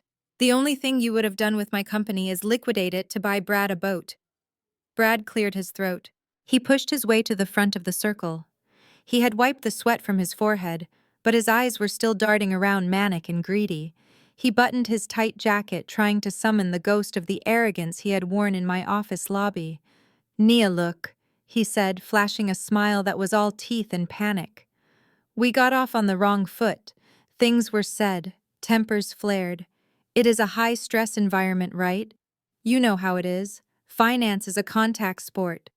He laughed nervously. Nobody else did. But seeing you up there, he continued, gesturing vaguely toward the ballroom. It all makes sense now. The car, the attitude. You are a player. I respect that. Game recognizes game. I stared at him. He was actually trying to bond with me. And honestly, hearing about Aurora FinTech, I see a lot of synergy here, Brad said, his voice gaining speed.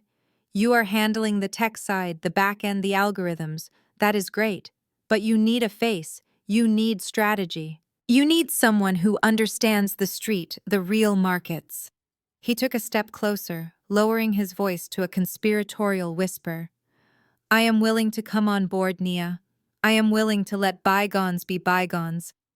My calendar is packed. Obviously, Project Metaverse is exploding, but for family, I can make space. I think a role like Chief Strategy Officer would be appropriate. Or maybe President of Global Operations. We could structure it with a mix of salary and equity. Keep it in the family. We would be unstoppable. I looked at Ebony. She was standing behind him, nodding vigorously. It is a great idea, Nia, she said. Brad is a genius with money. You guys could build a dynasty, and then we could all be together, like a real team. The delusion was absolute. They were standing in the lobby of a hotel they could not afford, wearing rented clothes, trying to negotiate a C-suite position in a company they did not understand, with a woman they had disowned 3 days prior. They really thought I was stupid. They thought I was so desperate for their love, so starved for their validation, that I would hand them the keys to the kingdom just because they smiled at me once. I looked at Brad. I looked at the way his eyes lingered on my diamond necklace. I looked at my father, who was already mentally spending my money on a new church wing. I looked at my mother, who was probably planning a shopping trip in her head. I am glad you brought up business, Brad, I said. Because that is actually why I stopped. Brad's face lit up. He thought he had me. He thought the hook was set. Great, he said, rubbing his hands together. Let us grab a drink. Let us talk numbers. I have some ideas about leveraging your current liquidity to double down on crypto. No drinks, I said. I reached into my clutch. I did not pull out a checkbook. I did not pull out a contract for a job offer. I pulled out a black leather folder. It was slim, elegant, and terrifying. Brad's smile faltered. What is that? This, I said, tapping the folder against my palm, is the only business we are ever going to do. I opened the folder. I pulled out the first document. It was a summary of debts. You see, Brad? I said, my voice conversational, pleasant. When you came to my office and called me a whore, I got curious. I wondered why a man with such a big deal closing needed to harass his sister-in-law for pocket change. So I hired a forensic accountant. Brad's face went the color of old milk. I know about the gambling, Brad. I know about the offshore accounts that are empty. I know about the loan sharks in Jersey who are charging you 10 points a week. And I know about the Ponzi scheme you tried to sell my parents. My father frowned. What are you talking about? Project Metaverse is a solid investment. It is a template you bought online for $20, Dad, I said, not looking away from Brad. There is no land. There is no code. There is just Brad taking your money to pay off the men who are threatening to break his legs. Lies, Brad squeaked. She is lying. She is trying to ruin me. I pulled out the next document. It was a printout of the wire transfer. $200,000, I read. Transferred from the Wilson Family Trust to an account in the Cayman Islands controlled by Bradford Miller on Tuesday morning, and then 2 hours later transferred to a sports betting site and a private lender named Silas. My mother grabbed Brad's arm. Brad. What is she saying? Where is the money? It is gone, Mom, I said. He spent it. He rented a Lamborghini and bought you a purse to keep you quiet while he set fire to your retirement. Brad tried to back away, but my father grabbed his shoulder. His grip was iron. Is this true? My father roared. It was an investment. Brad shouted, his voice cracking. The market turned. I was going to make it back. You are a thief, my father snarled. He looked like he was about to strike him, but I wasn't done. I held up a hand. Save your energy, Dad, I said, because Brad isn't the only one with a problem. I turned the page in the folder. I revealed the document they had signed in the dark, the document they thought was their salvation. You signed a loan agreement, I said.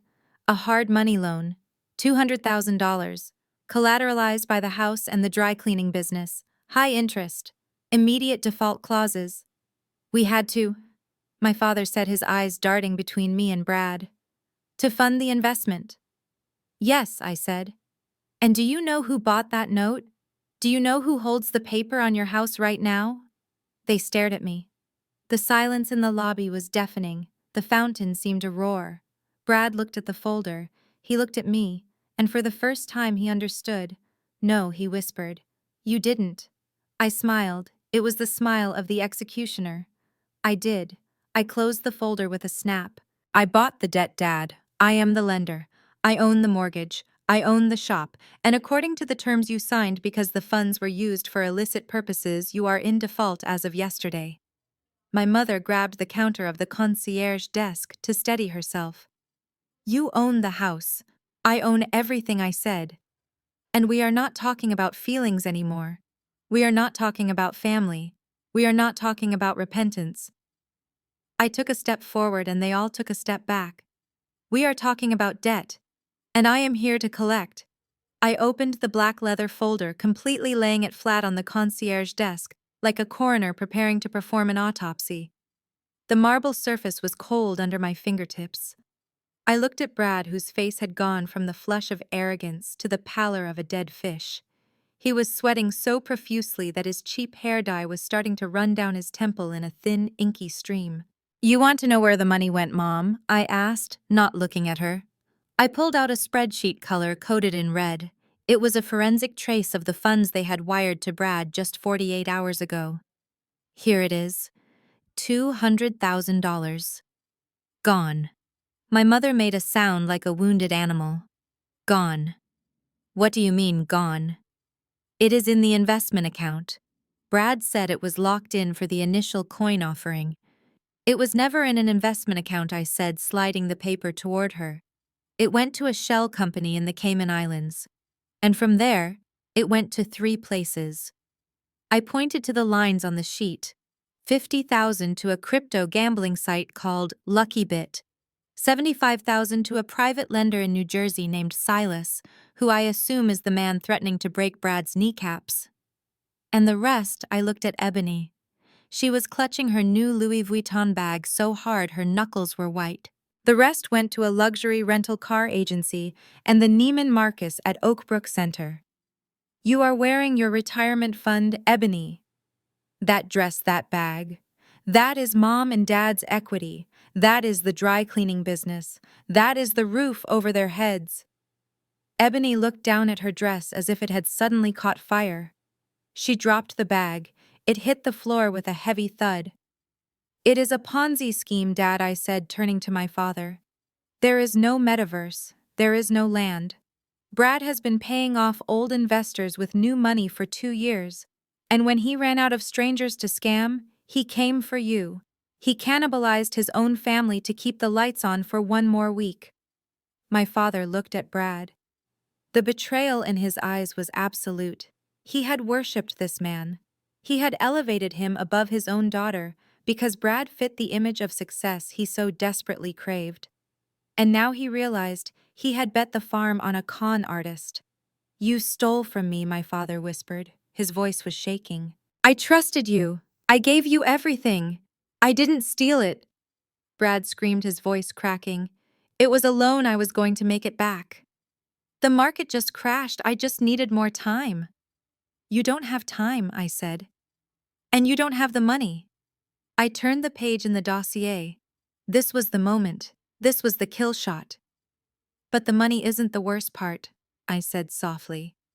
The worst part is the collateral. I pulled out the mortgage assignment.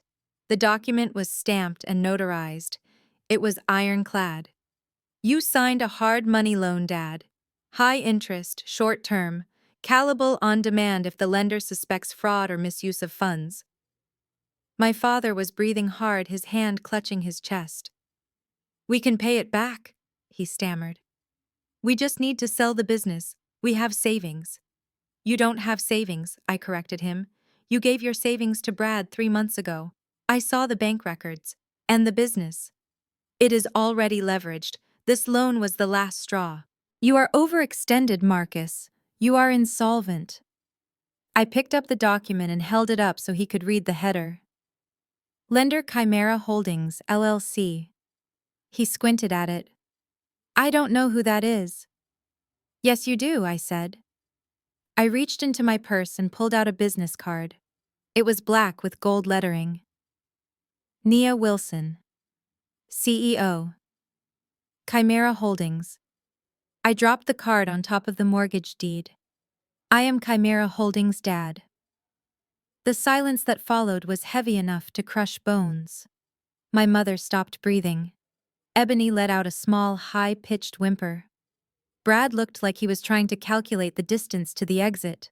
I bought the debt, I said, my voice calm, precise, and utterly cold.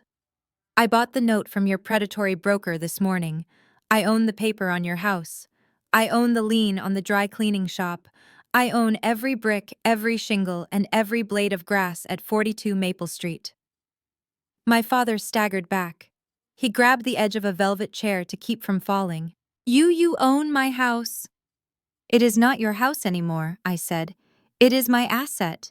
And since I have proof, thanks to my forensic team, that the funds from this loan were used for illegal gambling and fraud, you are in default.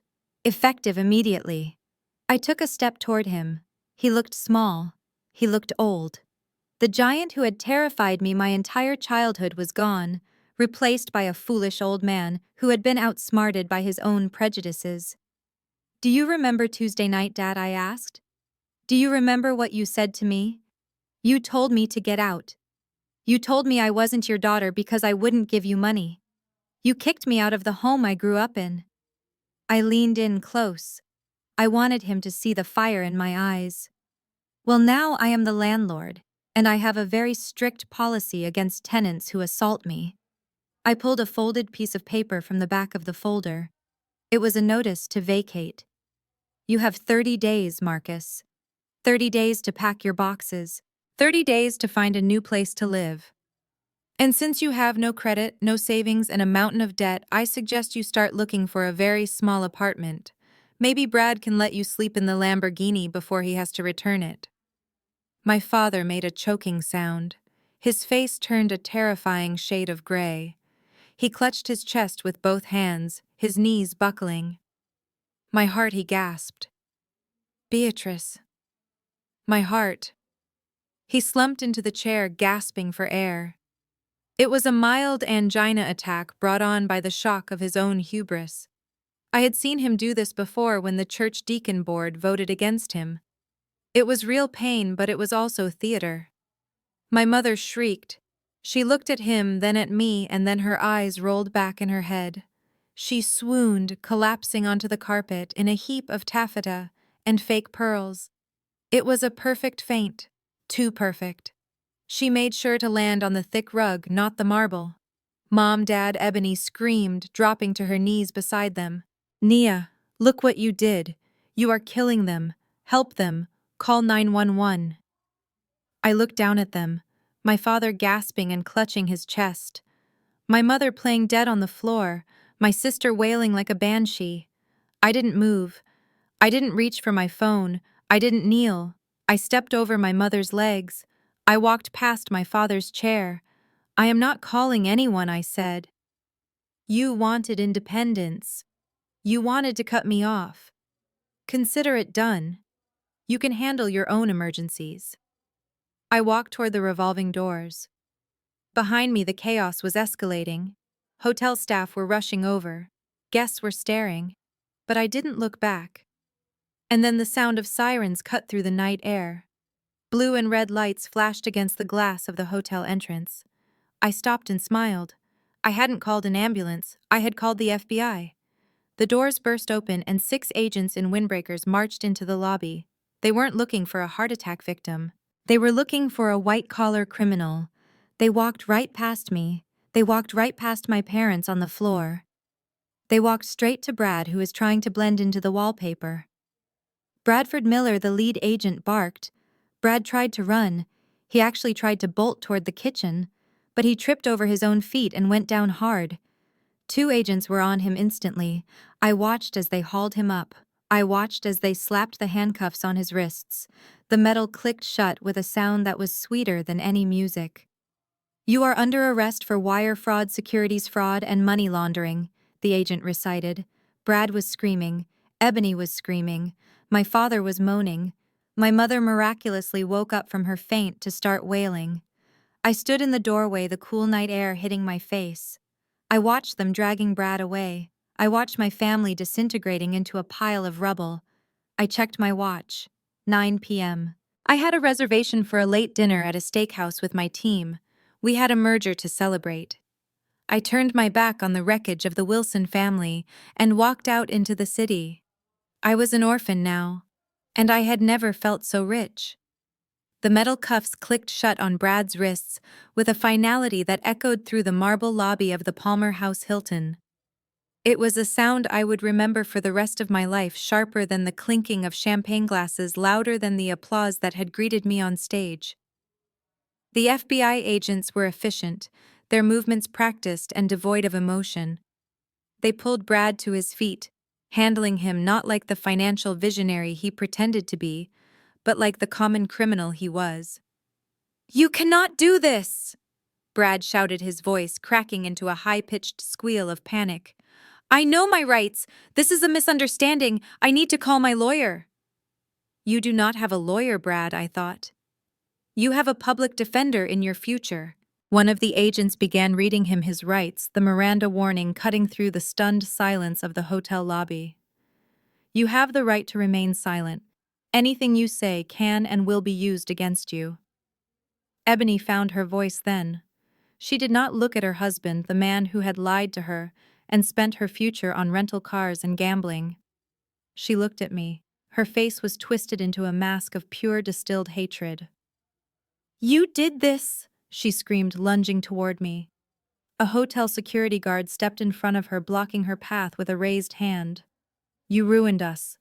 You called them. How could you do this to your own family?" I did not flinch. I did not step back.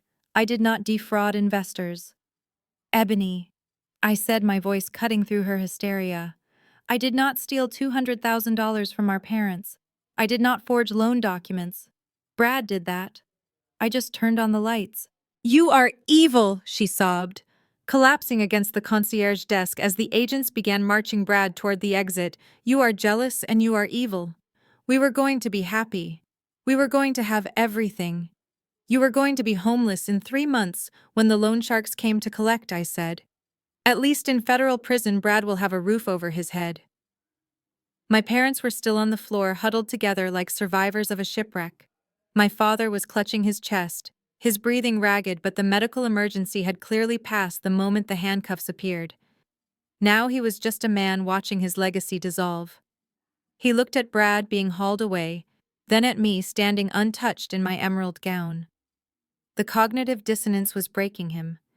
He could not reconcile the daughter he had discarded with the woman who had just orchestrated the dismantling of his world.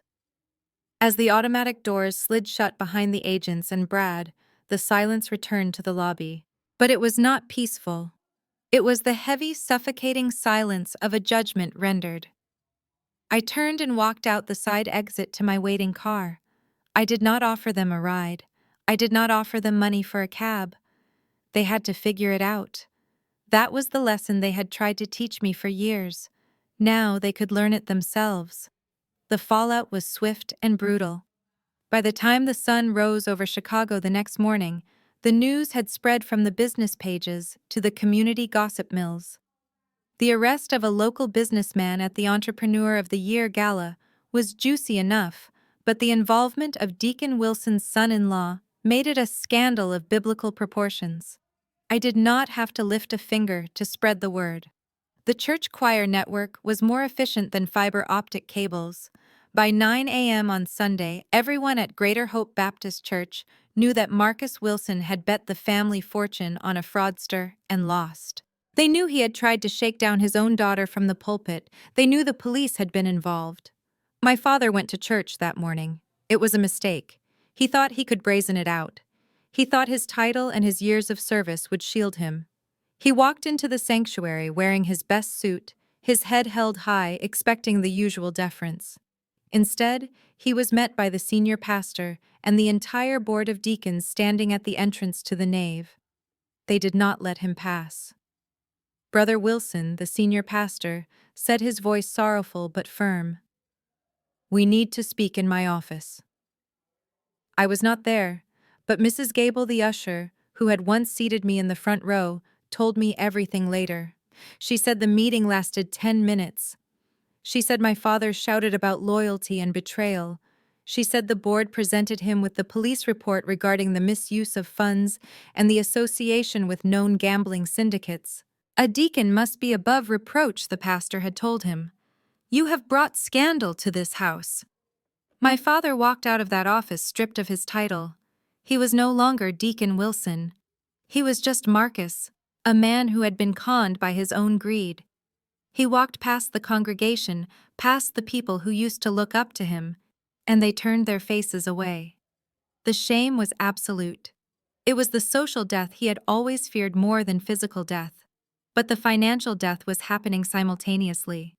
While my father was being defrocked, my lawyer Sterling was executing the final phase of the plan. The default on the hard money loan was triggered the moment the funds were used for illegal activities. The contract was explicit. Fraud constituted an immediate breach. There was no grace period. There was no remediation. At noon on Monday, a locksmith and a sheriff's deputy arrived at 42 Maple Street. I was not there. I did not need to see it. I had the report sent to me later. My mother opened the door. She was wearing a bathrobe, her eyes swollen from 2 days of crying. When she saw the sheriff, she tried to slam the door, but he blocked it with his boot. "Mrs. Wilson," he said, "I have a court order for immediate possession of the property on behalf of the lender Chimera Holdings. You have 24 hours to vacate the premises."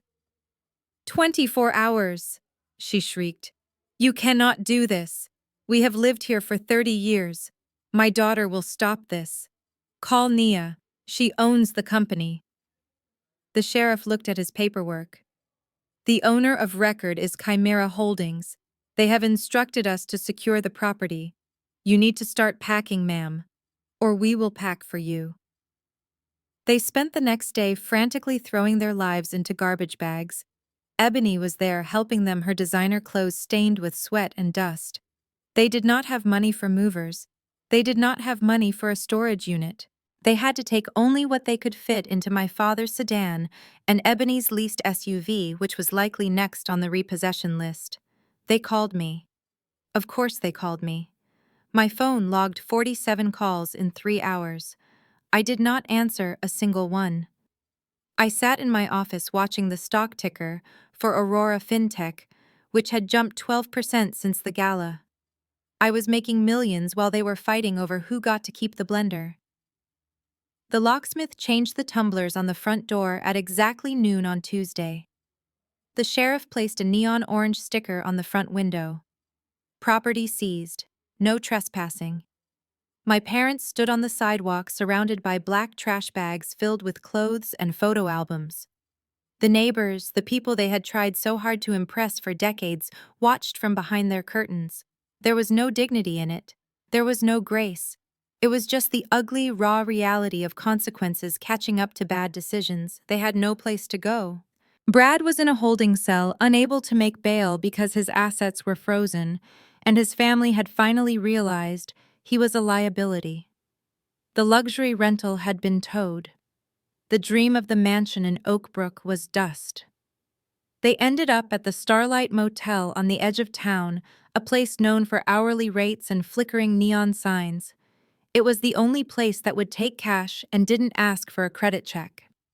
I drove by it a week later just to see. It was a low, dingy building with peeling paint and a parking lot full of rusted cars. My father's sedan was parked in front of room 12. It looked out of place, a relic of a life they used to have. I saw my mother sitting in the window, staring out at the highway. She looked older. The artifice of her suburban life had been stripped away, leaving a tired, broken woman who had bet on the wrong child. Ebony was working at a grocery store 3 miles away. I knew this because Vance had kept tabs on them. She was scanning items, bagging groceries for people she used to look down on. The golden child was learning the value of $1 the hard way. I parked across the street and watched the motel for a long time. I thought I would feel triumph. I thought I would feel a surge of victory. But all I felt was a quiet, heavy finality. They were in a prison of their own making. I had just locked the door. I looked at my hands on the steering wheel of the Porsche. They were steady. I had done what I had to do. I had protected myself. I had stopped the cycle of abuse. I put the car in gear and drove away. I didn't speed. I didn't blast music. I just drove, leaving the Starlight Motel and the ruins of the Wilson family in my rearview mirror. They had wanted me to pay for their lifestyle. Instead, they paid for my freedom. And the price was everything they had. 1 month later, I returned to the scene of the crime. The Porsche navigated the potholes of my old neighborhood with the smooth indifference of a predator moving through tall grass. It was a Tuesday afternoon, a gray, flat day that made the suburban lawns look tired and the siding on the houses look cheap. I pulled into the driveway of 42 Maple Street for the last time. The house was dark. The windows were bare, stripped of the curtains my mother had fussed over for 20 years. The neon orange sticker from the sheriff was still on the front glass, peeling slightly at the corners, a scarlet letter announcing to the world that the Wilson family had failed to pay their debts. I turned off the engine. The silence was absolute. There was no Brad shouting about crypto, no father thumping a Bible, no mother weeping for effect. Just the wind and the settling of a house that had been hollowed out. I unlocked the front door with the master key my property manager had given me. The air inside was stale, smelling of dust and hasty departures. I walked through the living room. I saw the indentations in the carpet where the furniture had been. I saw a single lone sock in the corner, a remnant of their frantic packing. I walked to the spot where my father had slapped me. I stood there for a long time waiting to feel something. Anger, sadness, grief. But I felt nothing. It was just a room. It was just wood and drywall and paint. The power it had held over me, the fear of their judgment, the desperate need for their validation, it had all evaporated the moment I signed the purchase order for their debt. I walked into the kitchen. The table where we had eaten Thanksgiving dinners, where I had been ignored and belittled, was gone. The kitchen island where Brad had pitched his Ponzi scheme was bare. I ran my hand along the counter. I remembered the nights I had spent here washing dishes while Ebony watched TV, the nights I had studied for my SATs, while my parents planned Ebony's debutante ball. I took a deep breath. I wasn't here to reminisce. I was here to make a decision. My real estate agent, a shark named Caroline, who I had hired specifically for her lack of sentimentality, had sent me the appraisal. The market was hot. The land was valuable. I could flip it. I could rent it out. I could keep it as a trophy, a reminder of the war I had won. But I didn't want a trophy. I wanted a tombstone. I pulled out my phone and dialed Caroline. Put it on the market, I said, but not for profit. Caroline paused.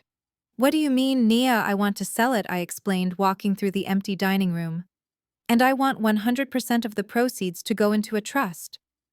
A trust for your family? She asked, confused. I laughed. A dry, humorless sound. No, the family is insolvent. This trust is for the Nia Wilson Scholarship Fund. It is going to be a full-ride scholarship for girls from this neighborhood, specifically girls who have been kicked out of their homes, girls whose parents told them they weren't enough. I want this house to pay for their tuition. I want the equity my parents tried to steal to be the ladder that helps someone else escape. There was a silence on the line, and then Caroline said, That is beautiful, Nia. And poetic. It is not poetry, I said. It is liquidation. Get the paperwork ready. I want the sign in the yard by tomorrow morning. I hung up.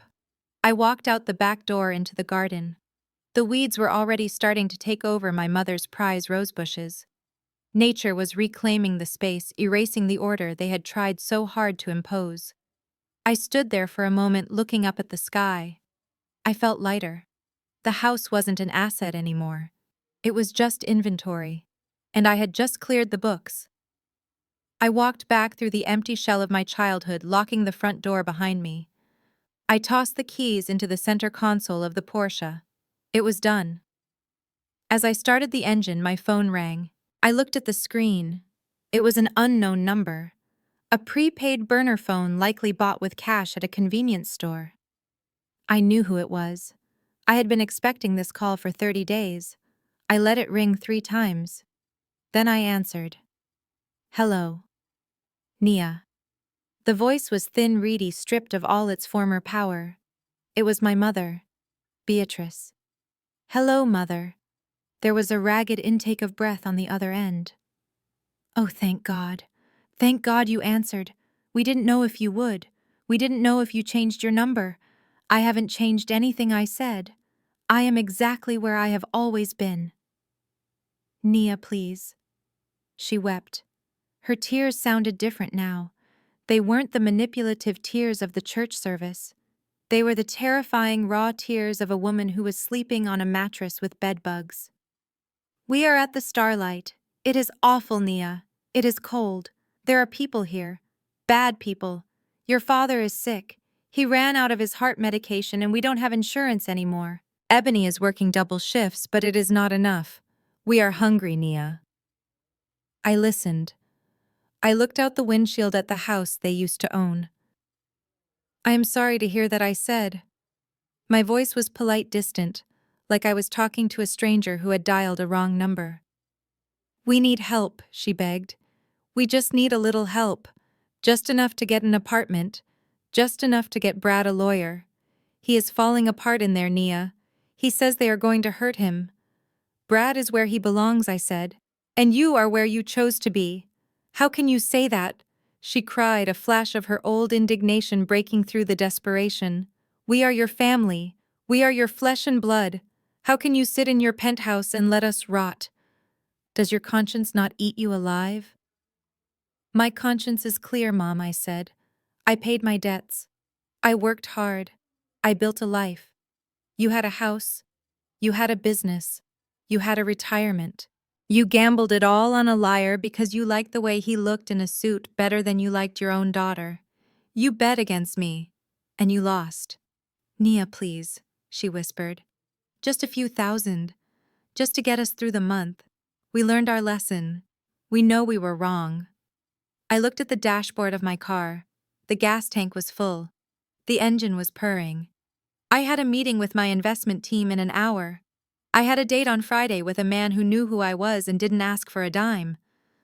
I have given you everything I am going to give, I said. What did you give us? She screamed, her voice cracking. You took everything. You took the house I gave you a lesson, I said. I paused, letting the words sink in. You always told me I needed to be independent. You told me to figure it out. You told me not to ask for handouts. You told me that struggle builds character. Well, Mom, I am giving you the greatest gift a parent can give a child. I am giving you independence. I am giving you the chance to pull yourself up by your bootstraps. Nia, you wanted me to be strong, I said. Now it is your turn. Enjoy the independence, Mom. You paid a high price for it. I didn't wait for her response. I didn't wait for the cursing or the begging or the prayers for my damnation. I pressed the red icon on the screen. The call ended. The silence returned, but this time it wasn't empty. It was full. It was rich. I popped the SIM card tray open on the side of my phone. I pulled out the tiny chip, the little piece of plastic that held the number they had used to summon me, to scold me, to extort me for a decade. I rolled down the window. I held the chip between my thumb and forefinger. It glinted in the afternoon sun. Goodbye, I whispered. I flicked it out the window. It disappeared into the overgrown grass of the lawn that was no longer mine. I put the car in gear. I didn't look back at the house. I didn't look back at the neighborhood. I looked forward toward the highway, toward the city, toward the skyline that I owned a piece of. I drove west into the setting sun. The light turned the sky a brilliant burning gold. I turned up the music. I felt the speed. I felt the power of the engine responding to my touch. They said blood was thicker than water. They were right. Blood was thick and heavy, and it could drown you if you let it. But I had learned to swim. I was an orphan. I was a villain in their story. I was the cold-hearted banker who foreclosed on her own kin. And I was free. The screen fades to black. This story is a powerful reminder that sharing DNA does not entitle anyone to your success, peace, or resources. Nia's journey proves that toxic loyalty is a debt you never have to pay. When those who should protect you become your predators, the most heroic act is to save yourself. True power isn't just about wealth. It is about the freedom to walk away from people who only value you when they can use you. Sometimes you must dismantle the foundations of a dysfunctional family to build a life of genuine dignity and independence. You are your own best investment.